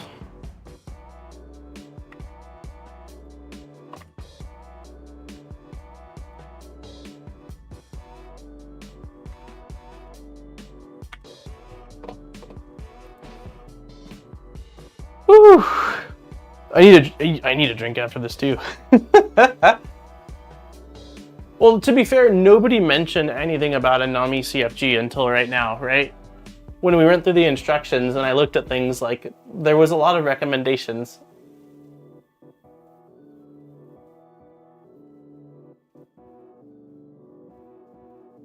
Until Viking mentioned it, that was the first time it was mentioned, period.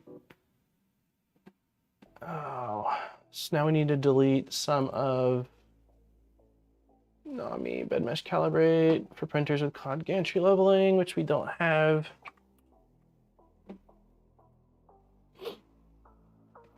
Yeah, it's included.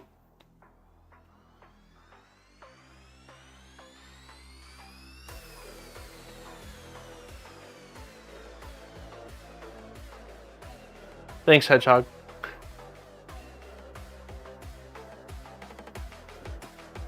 Come on. All right, let's see. Let's see. Let's see. Ay, ay, ay. Still nothing displaying. It's heating up and there's nothing displaying. I'm it's like at a loss at this point.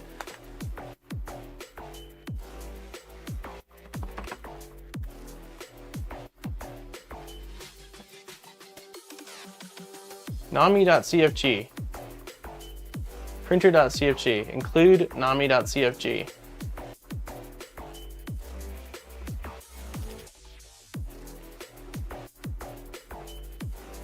Are you duplicating the G28 macro now? We deleted the G28 macro. Also, you're doing the include Knomi. Can you include it from the printer.g? Yep. Yeah. Did you guys? It's right here. Knomi.cfg. Knomi is making a face. Yeah. Thanks everyone. I appreciate it. Yeah, it's still like we've got a face, so it's connected. It has to be connected, otherwise it throws an error when it's not connected to anything. But nothing is changing. G-code macro Knomi status, G-code macro M109, G28.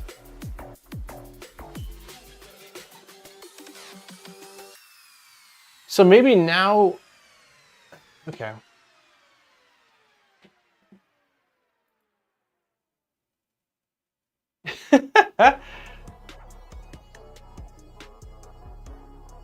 Well, some of it wasn't debugging.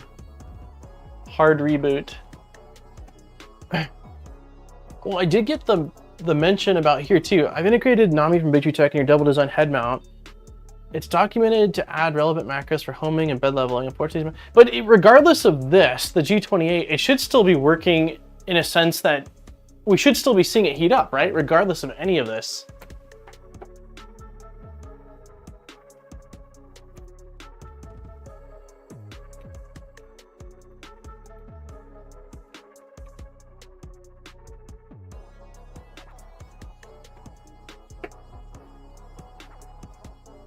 Okay, so that was an unplug. We plugged it back in.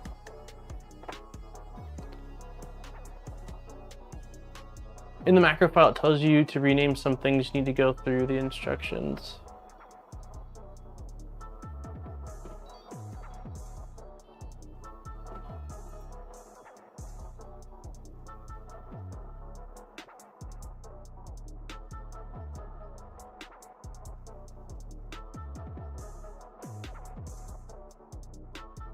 Finally fixed my Knomi.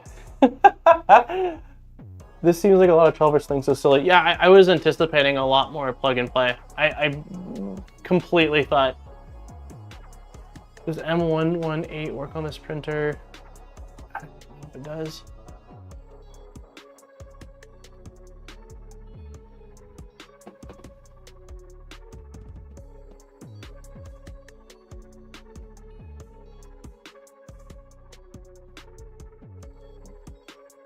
Whew.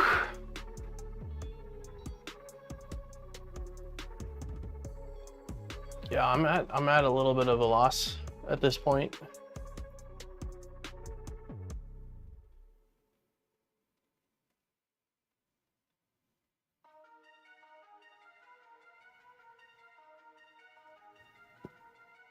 If not, add respond in the config.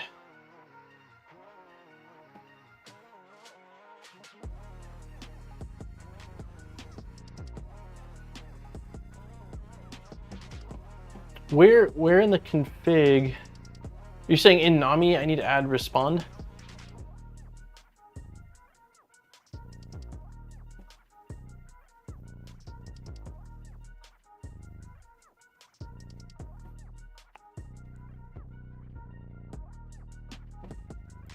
The thing that I'm kind of puzzled with is any of this documented?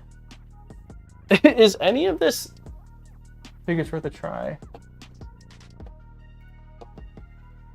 If we go to user guide, I don't think any, I mean, granted I went through it quickly earlier on stream, but I don't think any of this is documented. It talks a lot about like the airflow should be in printer.cfg. Don't you need to send macros for it to work? Yeah, but heating it up, it's just a global config like a Virtue card. Respond is global, so anywhere works. I'm just curious again about like, where is this documented? We did that, configure Wi-Fi, great. And then it says mount it. And then it leaves, okay, then relevant macros. There was no mention of a config. It's just, the documentation is bad. Like there's documentation, unless I'm missing a full section for it. There, like even adding the Knomi config isn't in this documentation. Okay, so you're saying add respond in any of the We'll do it under printer.cfg. So it's just a command like that? I don't know it. Have you tried the Knomi 2 firmware on it? They say it's compatible with Knomi 1. I haven't tried it. I used whatever firmware they released today.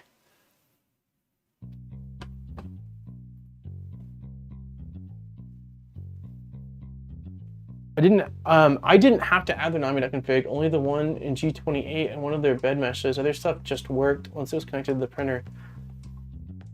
Interesting.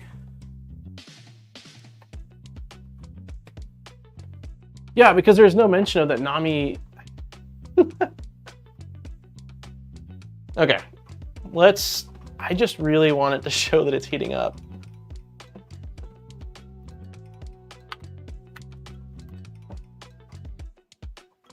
Still not doing it.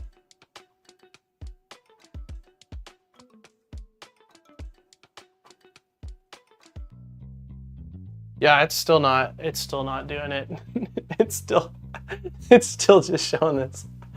Oh my gosh. Okay. Okay, let's try something. I'm gonna unplug this and let's see if we can get the second screen working. Let's see if we can get V2 working. Okay, V2, plugging in. If this is the case, at this point, it's gonna be easier for me to just print out the V2 D3vil Burner mount and call this a wash. Okay, let's, I didn't even see the older firmware. It looks like they replaced the firmware in the Github. I didn't see it hosted anywhere. I'm just trying to get it to even show, I'm just trying to even get it to show that it's heating up because it's not even doing that. Also, we're doing the filament giveaway in 12 minutes. So if you haven't, there's a link in the chat. God. Okay, let's try this again. Let's see if the V2 does anything differently. We know we've got printers on the latest. We've got root access. We've got macros in place. So let's just see what the heck it does. Let me connect to Wi-Fi and configure this really quick.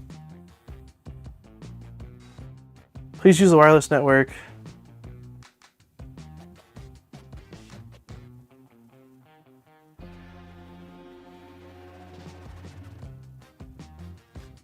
There we go, Big Tree Tech Knomi. Whew. Yeah, this isn't a K1 thing.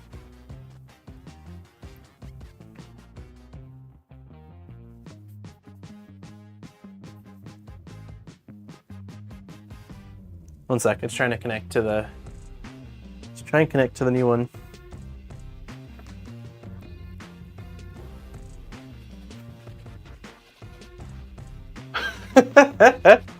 It's always like this. Every time I schedule a stream and I'm like, this will be a pretty mellow stream, it's never that way. It at least makes me, like, we've tried a lot of things now, and it at least makes me feel a little bit better in that, like, it probably wasn't a me thing at this point. It seems like it's actually something with the firmware. And the fact that, you know, I scheduled this, I've been talking in my mind, I've been thinking about doing this stream for a while, and it's funny that the day we decide to do this, they update the firmware like 19 hours ago, right? Like 19 hours ago, they made a change to this.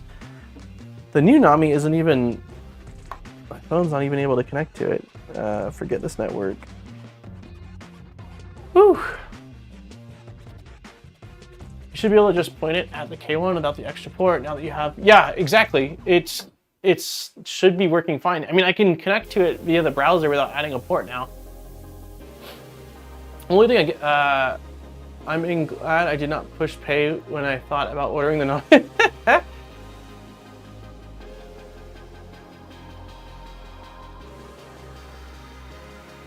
I haven't had very many print and chills. There's not been very many print and chills. Usually they're, forget this network, forget Big Tree Tech Knomi, go back, connect. I think it's glitching because it just tried to connect to the V1.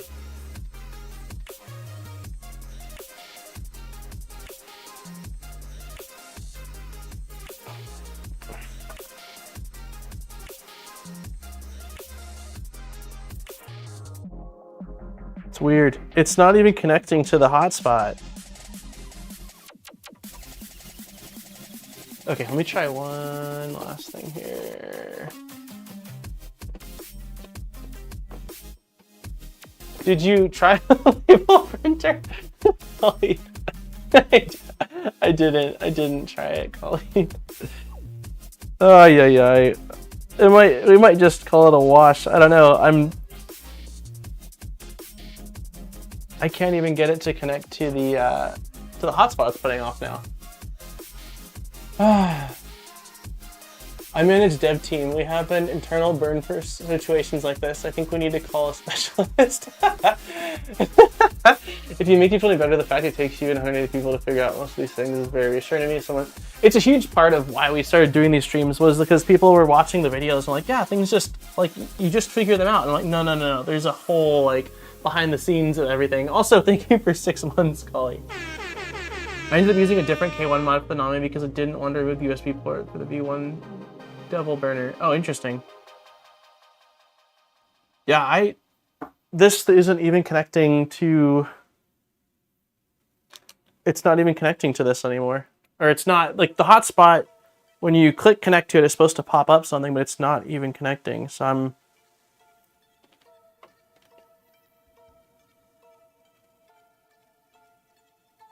If this doesn't connect in a moment here, we might just actually print and chill. Have you tried to flash new firmware? Yes, I have. Whew. Not in Colorado, in Idaho. Yeah, it's not connecting on this. Let me try. I'm just going to walk over. I don't want to connect to the wireless. I don't want to connect to the wireless on this computer because it will kick us off the network. But I have another computer over here. Let me see if I can connect to it from a different computer. Maybe my phone's just acting up. Let's see, wireless. Other networks, Big Tree Knomi, there you are.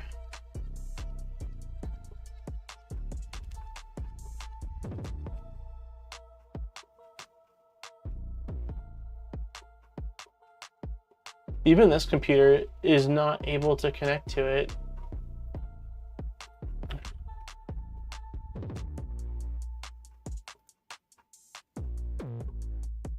No internet connection, that's fine. Yeah, I'm sort of thinking this ain't happening today. Let me see if they released the same firmware today for the V2, I really don't want to install it. But if it's an older one, let's see. So let's go Knomi 2. Yeah, they just updated both firmwares 19 hours ago. This is for the V2 as well. I think that there's an issue with this firmware. At this point, I'm convinced it is.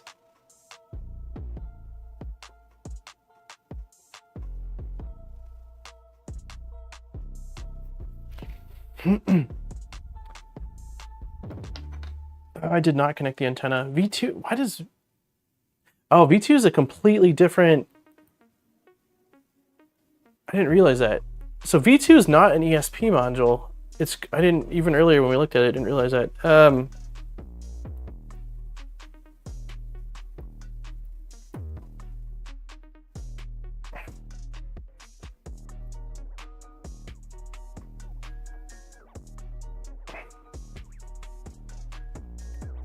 Okay, antenna's on. I don't know if that's it, but we'll try it. Ooh, I sent you the 2nd of December firmware.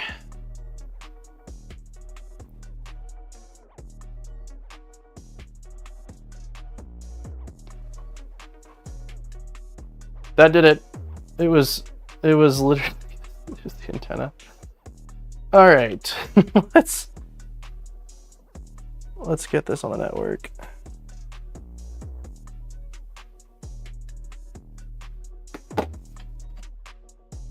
Also, 5 minutes till giveaway time. Are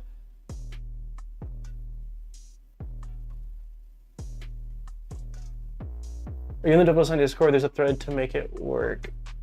The V2 or the V1? Are we going back to V1 at this point, or are we trying V2? All right, let me see. Check Discord really quick. If you need the V2, okay, so this is V2 firmware. It was working fine. This was on the 2nd December with the Wi-Fi antenna. I imagine that the firmware that's on the V2 right now is probably not the latest firmware. Well, it can't be because I've had it for a week or so now. So we should be good. Let's just see. Let me make sure V2 is on the network, and then we should be able to point it at this printer, and in theory, everything should just work if there's no bugs. So let's see.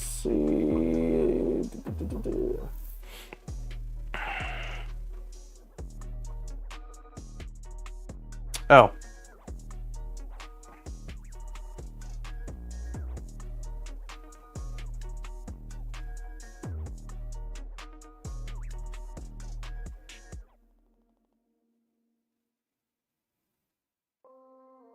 Okay.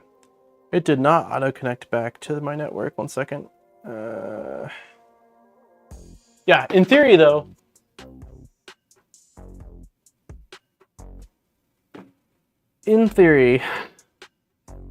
if we can connect to this V2, everything should be done on the printer side. So let's check this out.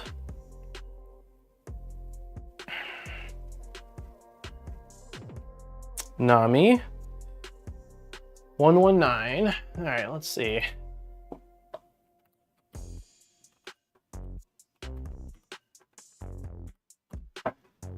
Okay. All right.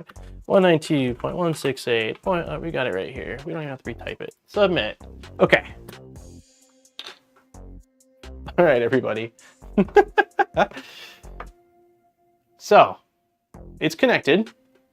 Let's peel this off. Okay, we've got buttons. We've got buttons. It says home. Start home. The printer's homing. The printer's homing. Okay. This makes me feel...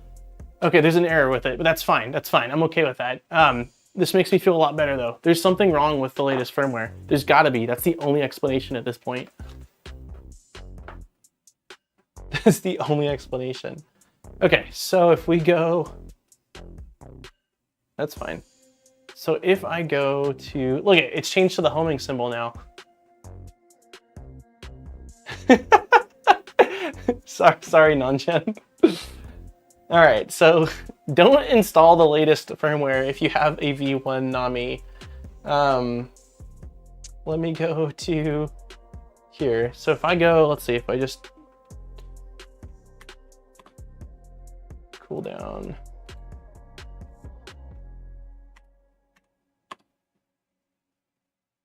Okay, so nothing's happening now, but it is at least connected. So the next thing we need to do is probably fix the issue.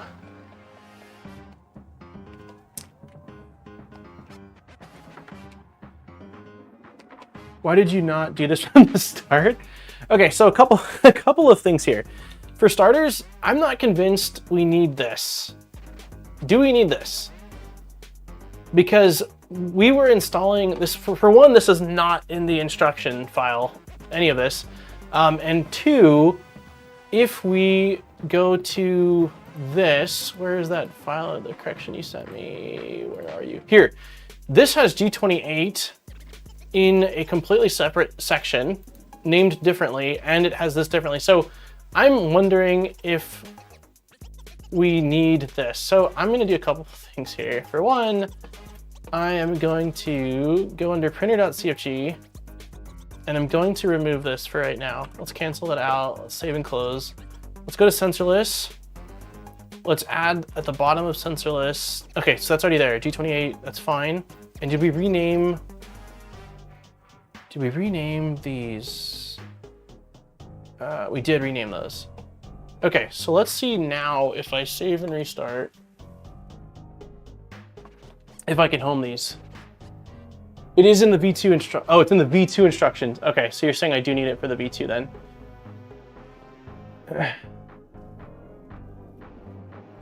Okay, we'll look at V2 in a second. Let's do the giveaway. If you're filling out the giveaway, I'm feeling a little bit better because at least I know now things have connected, which is a step in the right direction. Let me see if I go home, start home.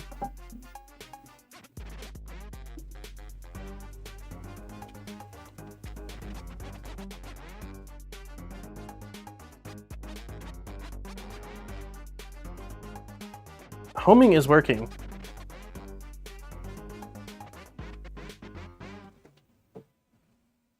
So home is working.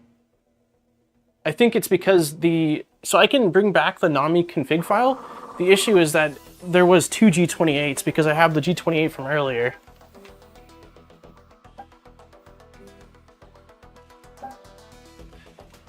Okay, this is super crooked. I'm still really happy that the V2, I'm gonna have to reprint the Dragon Burner, the Devil Burner, so that way it's the V2 variant, but it seems like at least this is working.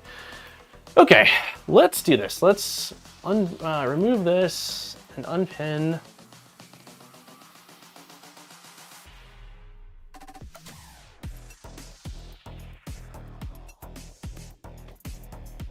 If you keep your printer.cfg clean and put stuff in the other config file, stuff is going to be easier to keep organized and troubleshoot. Yeah, I agree. This is the first time I've gone into the config for this Viking. I rooted it just the other day and I haven't done anything with it. And then we rooted it again today. So the reason why it's even a bit more of a, we'll go with shit show as wording, is because I've never even been in these config files prior to today. It's different like when you build a printer and you've placed the macros and you've placed the config and you know the layout of it, but like I haven't seen it. But I agree, having macros scattered between your config and a macro dedicated file is not a clean way to figure out where things are. Okay. So let's do this giveaway. I'm gonna put camera on me and I'm going to go. We have 106 likes, nice. If you haven't hit the like button, please do. Let's see, let's try to get 150. That'll be our target. We have 115 responses for the giveaway.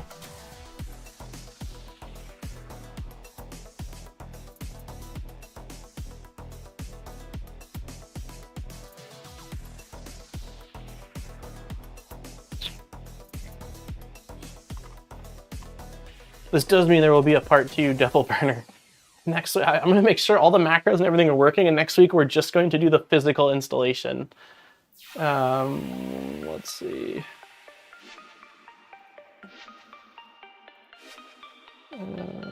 Giveaway. Is it possible to make a cleaner clipper install without Creality stuff? I don't think so. I don't think so.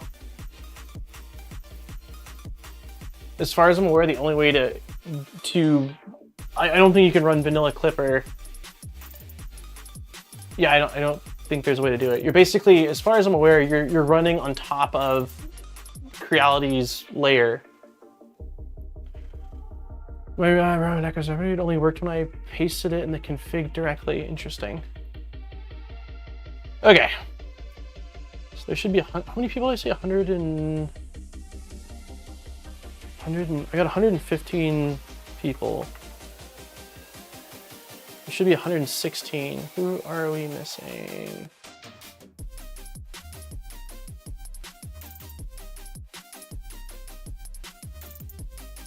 Oh no, somebody joined after, that's why. Okay, no, we're fine, we've got everybody.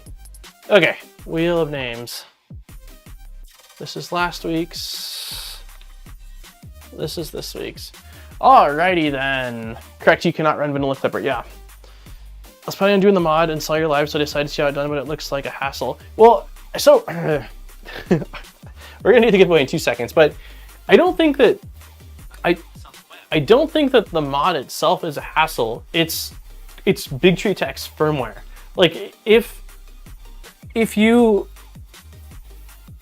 everything, it's a combination of things, I suppose, but like, if we were able to enter the port number in the config, then we wouldn't have had to use the helper to remove the port, so that way it was on default, the default port, or port 80.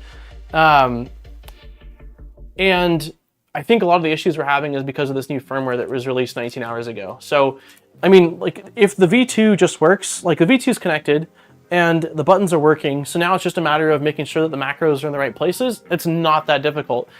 Quite literally, what happened today was worst case scenario, that they patched an update that just came out, so there wasn't feedback on it, and I had no way of knowing that there was an issue with the update. So, okay, here we go. But yeah, I don't think that the upgrade itself is that bad. This was worst case scenario. Anyways, as always, thank you to Polymaker for allowing us to do these giveaways. If you have not used Polymaker's filament, there is a link in the description down below. It supports the channel. They make a ton of awesome stuff. The D3vil Burner, which I will be reprinting, the V2 it seems like, but I will be using the same filament. This is their Galaxy Gray ABS, and it is gorgeous. It is a really, really, really nice filament. So you should try to flash the older version of the V1 Knomi. Yeah, that's not a bad idea. Maybe I will end up doing that later on. We'll see. I feel like we've gone around in circles so much that I don't want to do any more firmware flashing on stream. I've reached my maximum firmware flashing today, so. That's interesting. I run the D3vil Burner without Knomi just for the weight loss. That's interesting. Okay, so on that note, let's do this. How many times are we gonna shuffle today? Let's keep it simple. Today is the 6th, we'll do 6 shuffles. 1, 2, 3, 4, 5, and 6. Okay. Here we go. Good luck, everybody, in 3, 2, 1. Sorry, Zach. The giveaway was open for like 35 minutes or so.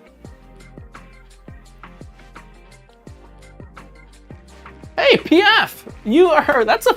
It's been a while since we've had a familiar name. Congratulations, PF. Air horn, we'll do a little cheer action.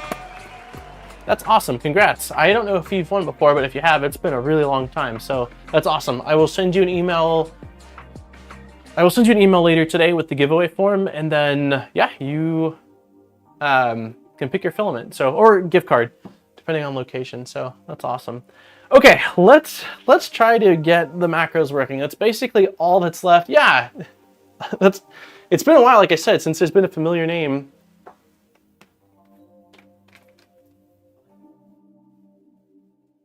This went back to saying, please use the wireless network to connect.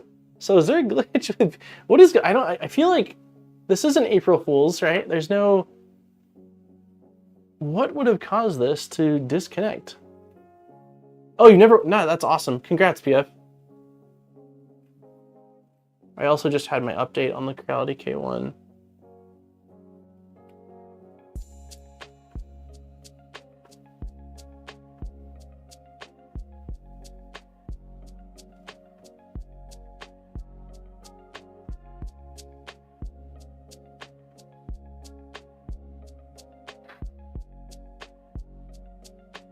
So it reset? It just decided to reset on its own? Because it's saying now to connect to its hotspot, like it lost the info that it had on it.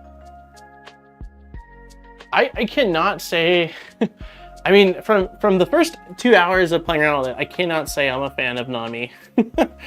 I was into the idea of a cute little face, but like it has just been rough. Like whew. I don't know, guys. The only thing I am thinking about doing is if someone has the previous firmware for the V1, I am willing to reflash it as a last-ditch effort right now, and then that's it. But it is just, let's see, if you need a V2 firmware.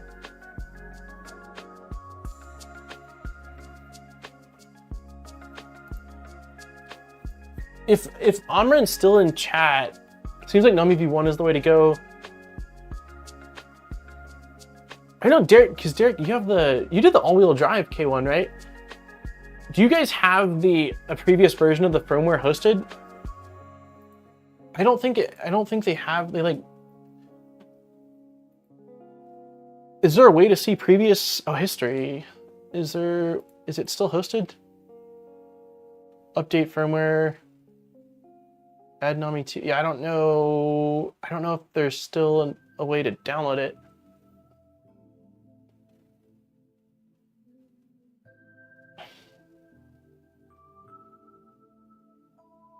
The Knomi.cft renamed G28 so you'll need to change that when you paste G2 G28. Somebody just make a watch app to connect to Clipper.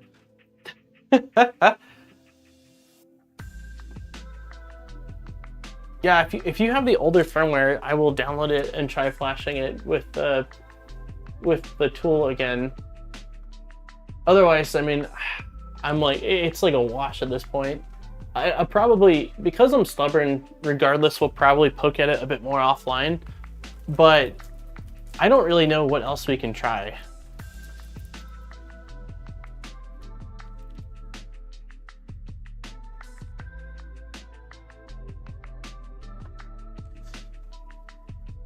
Oh.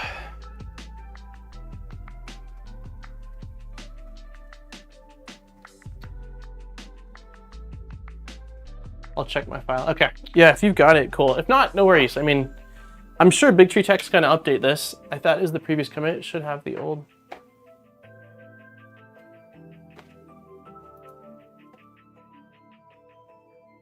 This is for V2.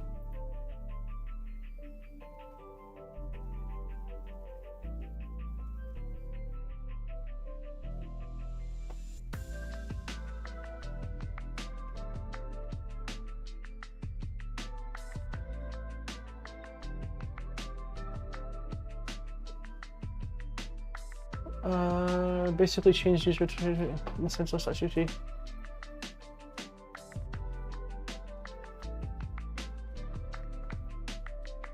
Previous commit has the uncompiled firmware.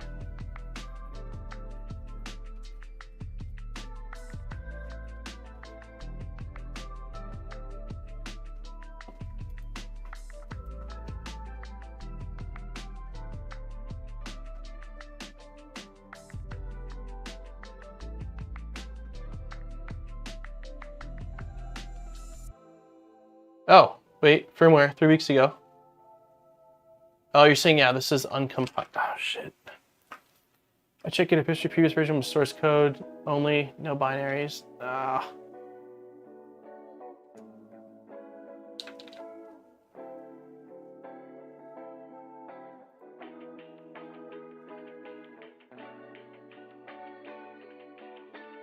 I'm uploading now. Where should I put it? Oh, can you send it? Will Discord let you send it? If Discord will let you send it, just send it to me on Discord.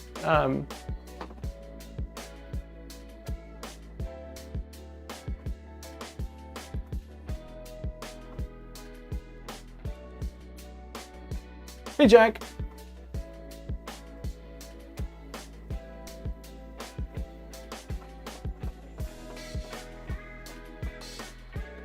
What an adventure. I like, in my mind, the way today was gonna go was we'd update the firmware on this, we'd connect the Knomi, type in the IP, and then install it. It was not the way it went down. That's okay though. Message request, upload the file. What is your Discord, SB?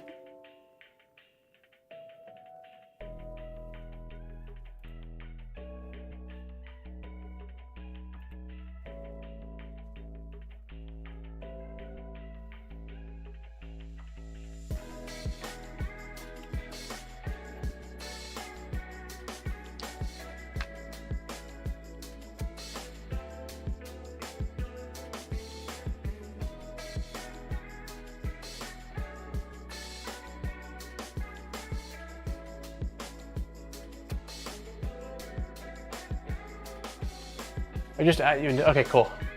Discord. In which am I? Let's see. What server? In the D3vil Burner server?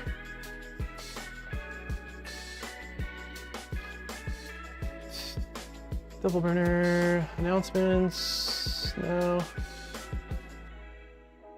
It's in chat. Oh, okay.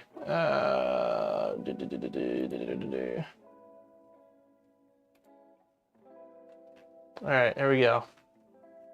Firmware.bin. Okay, save. Okay, so should we... Let's try to do over-the-air update then. So, update firmware. Can you not? I thought, what?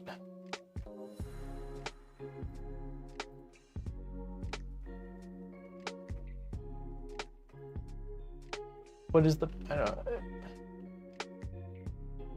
Oh, is it loading? I don't really know what the heck's going on here. Or this is, that's the V2. Okay.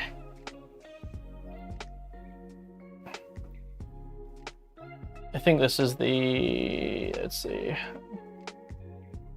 Okay, IP address is 101, that's why. This is for the V2. 101, bam.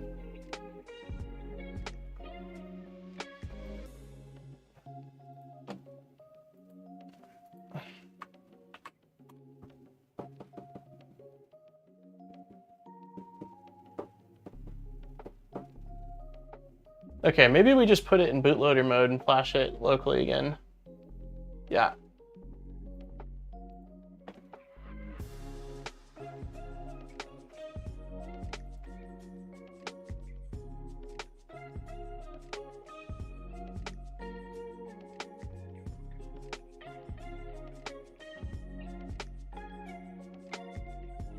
Okay, this froze.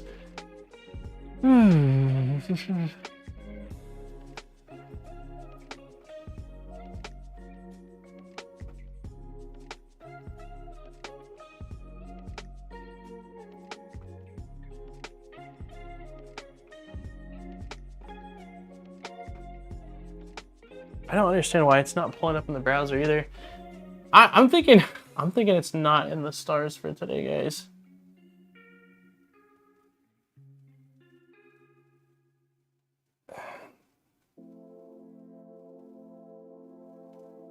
Oh, wait. Hold on. IP changed.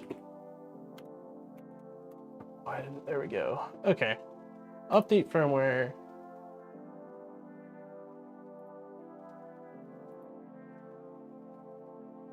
Downloads. Firmware.bin. Okay, we're doing it. Just say Knomi.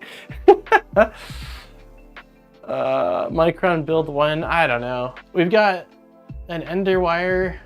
We're gonna do the Cybor Enderwire pretty soon.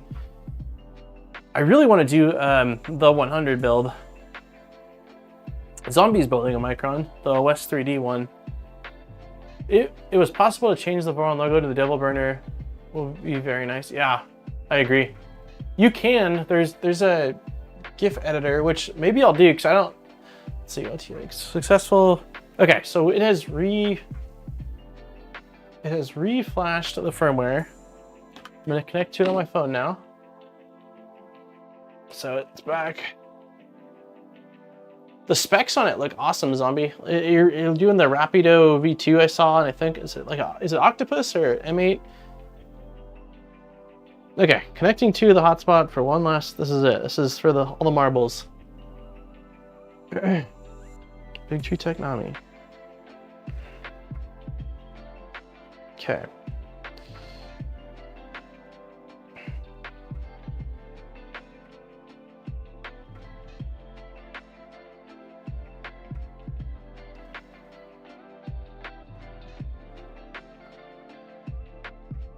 Nope.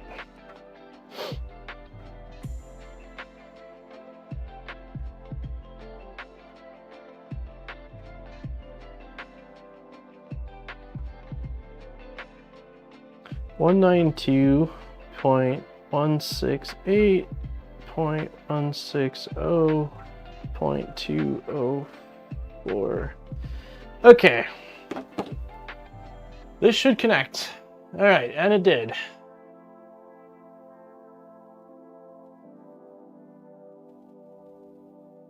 Who's Zombie? Octopus with a pie, nice. Yeah, I saw the photo you posted, and it looks like a really nice config.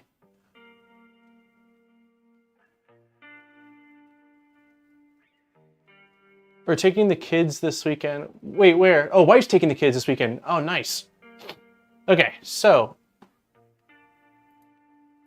if I'm not mistaken,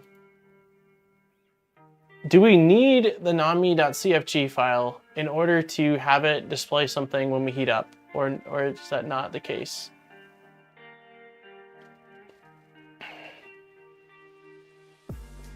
I guess I'm just gonna try to home it again. 1 second. It's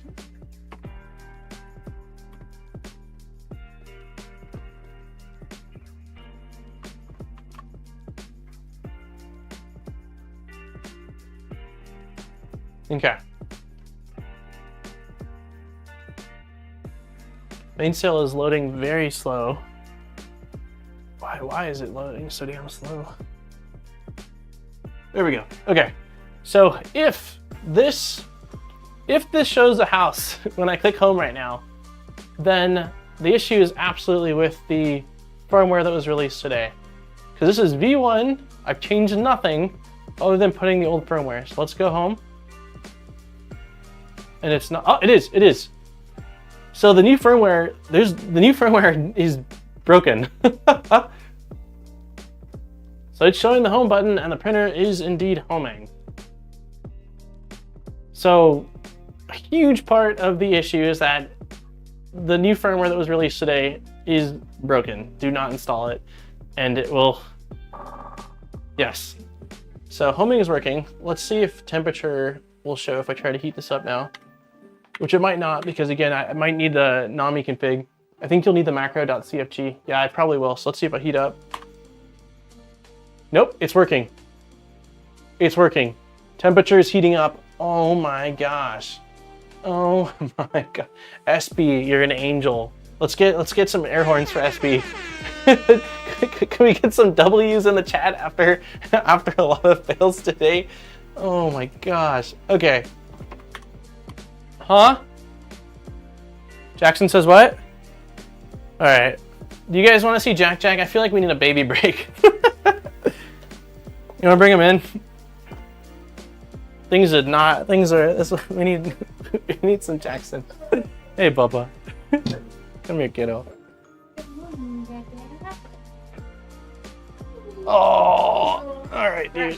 Fresh waking up. All right, dude. Oh, all right. What do you think, bub? Look at this is Knomi. Yeah, this is Knomi. What do you think, dude? It only took 2 hours and 15 minutes of frustration to get the face to show up, dude.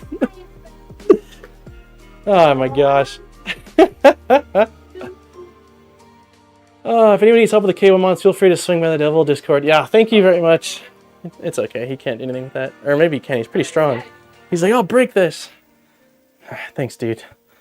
This is a struggle. This is one of the tougher things in a long time, I think, that I recall doing. For like, it just did not work well. Yeah, you can see you in the reflection. Me? Yeah. Okay. Thank you for bringing him. You seen? Yeah, I don't know. He didn't like the shifty eyes of Knomi. Okay. Well, I mean, again, at least you have a reflective printer. Your wife is in the mirror. Yeah, you can see you. Not anymore. I'm not naked. He's not naked. He's workout clothes. He's getting big and looks strong. Yeah, he's got his 9-month checkup next Monday. Yeah, he's 9 months now. It's crazy. You see that shirt now? He had a mini printer and a mini mod bot. I need to say goodnight, everyone. I'm falling asleep on the couch. See you all. See you all in 15 days. Hey, thanks for hanging out. Nice. You want this open? Yeah, I'm gonna call it soon, honestly. We're gonna end up installing it next week. Okay. Yeah, I'm definitely getting hungry. Okay, so I need to check all of the things to make sure that it's working. Let's see, like if I go to, let's see if we go to a mesh, if a mesh will calibrate mesh default. Okay, so bed mesh is not showing. Jack didn't look so impressed. Yeah, he's our first.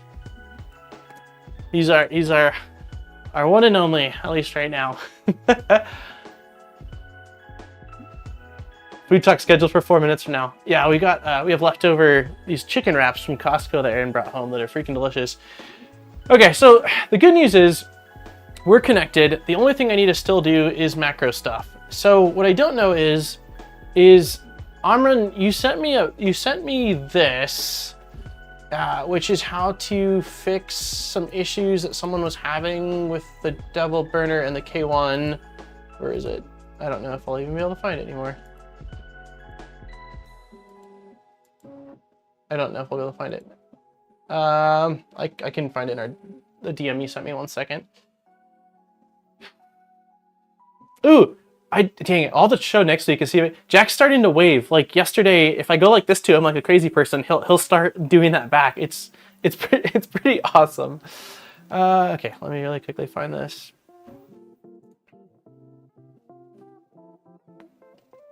Yes, here we go. So what I don't know is this was from October 25th, which is a while ago, and I don't know if this is needed still, or if I just need to drop in the Knomi.cfg file.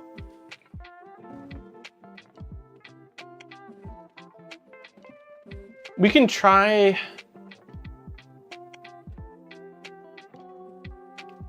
Let's try, okay, I have an idea. Let's go back here. So the things we added were, we added this. So I'm gonna delete this for right now. And we didn't add anything for the bed mesh. So let's save and close. Let's check what's in here. So we have Knomi status, M109, M190, G28, and bed mesh calibrate, which is probably the reason why the bed mesh isn't showing anything, because it isn't. Smiley face. Thank you very much, Sveg. I'll do air horn for that. Jack's first printer is probably going to be a V0. It's on the K1. You need to do this because of the weird Creality G code. Okay, so you do need to do this.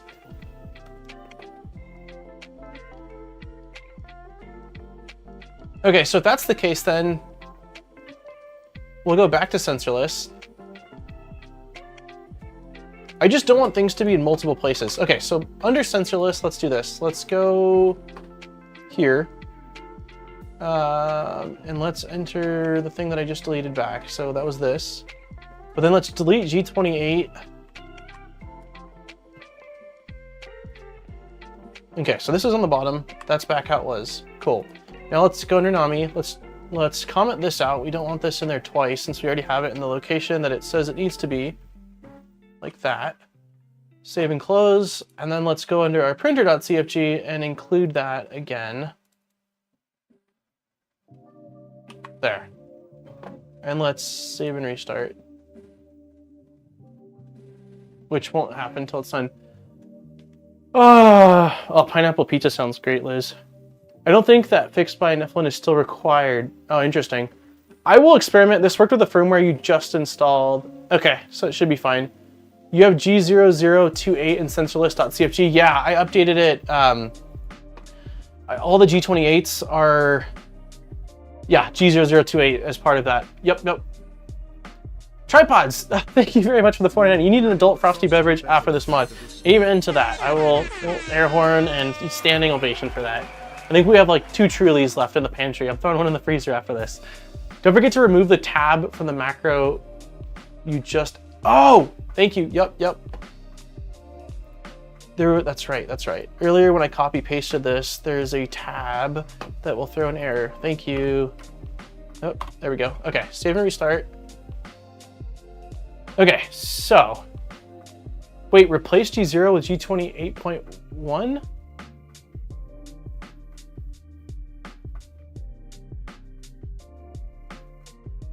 Okay, so you're saying replace it with G28.1 now.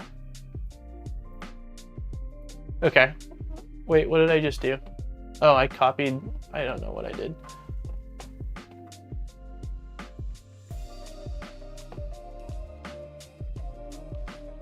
Okay, so you're saying replace all of this G28.1?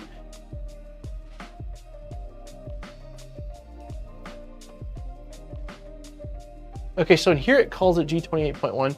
Okay, let's try, since this is newer, let's try this. This says G28.1, so let's exit out of this. We do want to save and close. Let's go under sensorless. Let's delete this from the bottom because we don't want G28 in two places. And we're also going to have everything mirror, which is, no, we don't, it's not under homing override. There we go. So we want G28, we're saying 0.1 for all of them. For Z, for Y, and for X, and we will restart. And are you defining the same macro? No, I'm not. Well, I would have been, but I deleted it, so I'm not. You should need the LG code macro 28 and the sensor list. Yeah, I think we're good now. I deleted it. So everything, there's nothing in sensor list. Sensor list is stock. We've got Knomi.cfg as is. I uncommented quad gantry leveling because that's not a thing for this. And then we have include in the printer.cfg.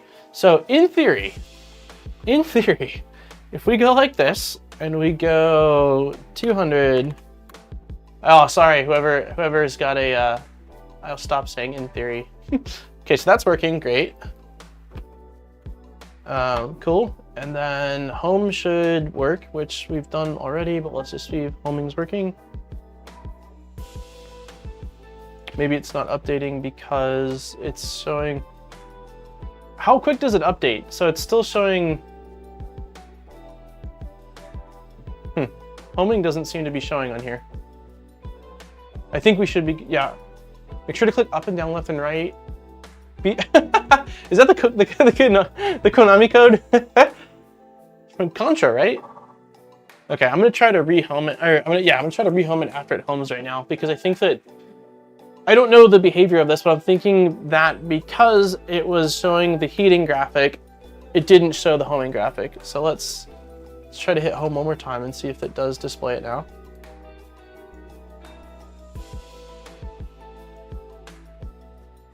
No, homing is not showing.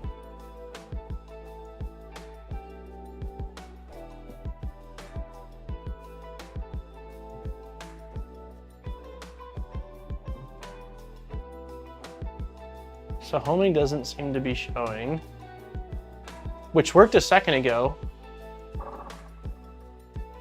So this could this be related to the,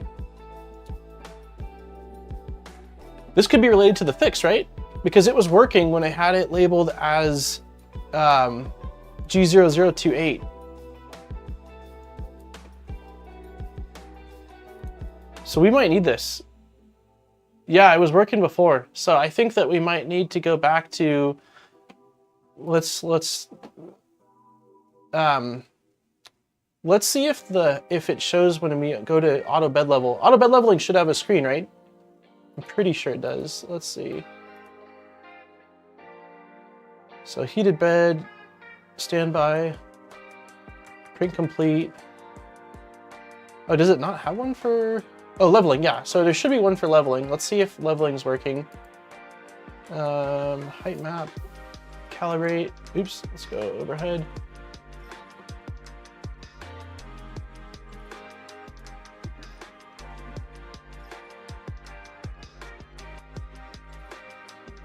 Yeah, so that's not working either. So I think we still need the fix.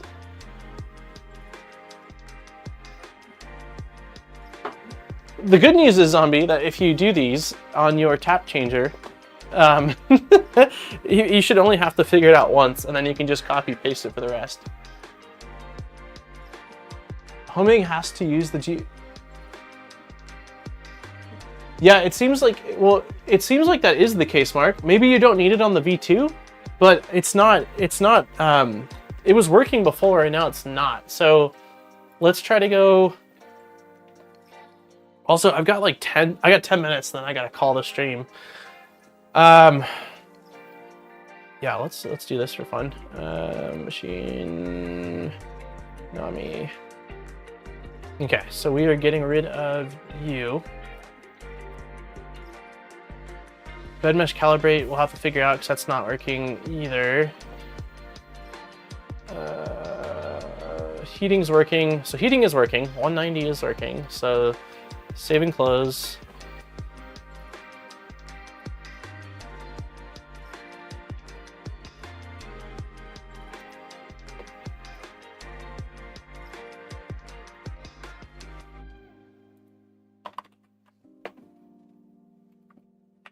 Now we got to rename these back from G29.1 or G28.1.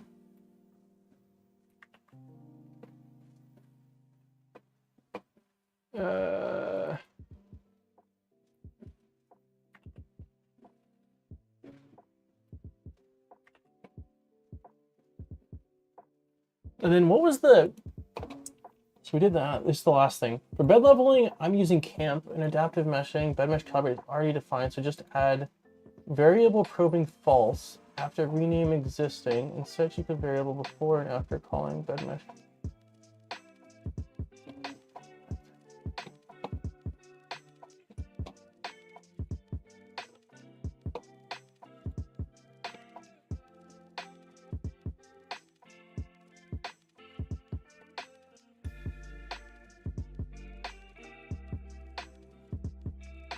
Nope.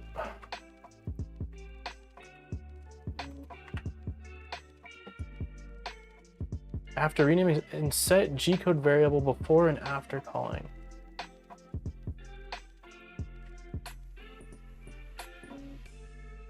So that looks right.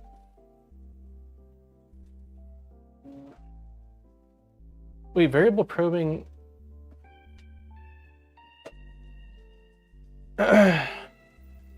How long has Knomi been out? I would think someone has made more faces for it now, but I don't see any. It's been out for a bit. At least the V1. V1's been out for some time.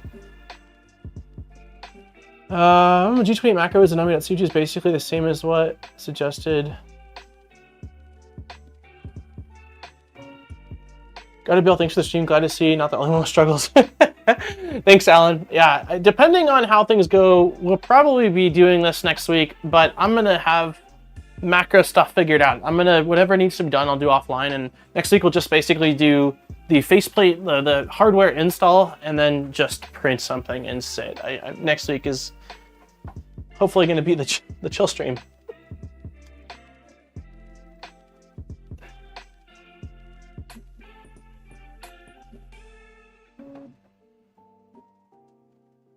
Clipper's complicated, right? Well, macros is definitely my weakest part of Clipper. We established this when we were playing around with the Trident a couple weeks ago. Aaron in chat got a lot more experience with macros, and it's going to give me I'm going to have a moment of like a crash course on it a bit more. I believe the issue was you renamed the original G28 to G28. Wait, I believe the issue was you renamed the original G28 to G28 and replaced with Knomi 1, then changed the homing to call the original G28.1.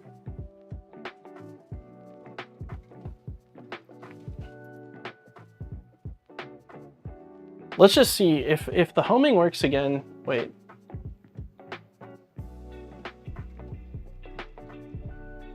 Oh, great, did I not do the spacing again? How? Of course I didn't.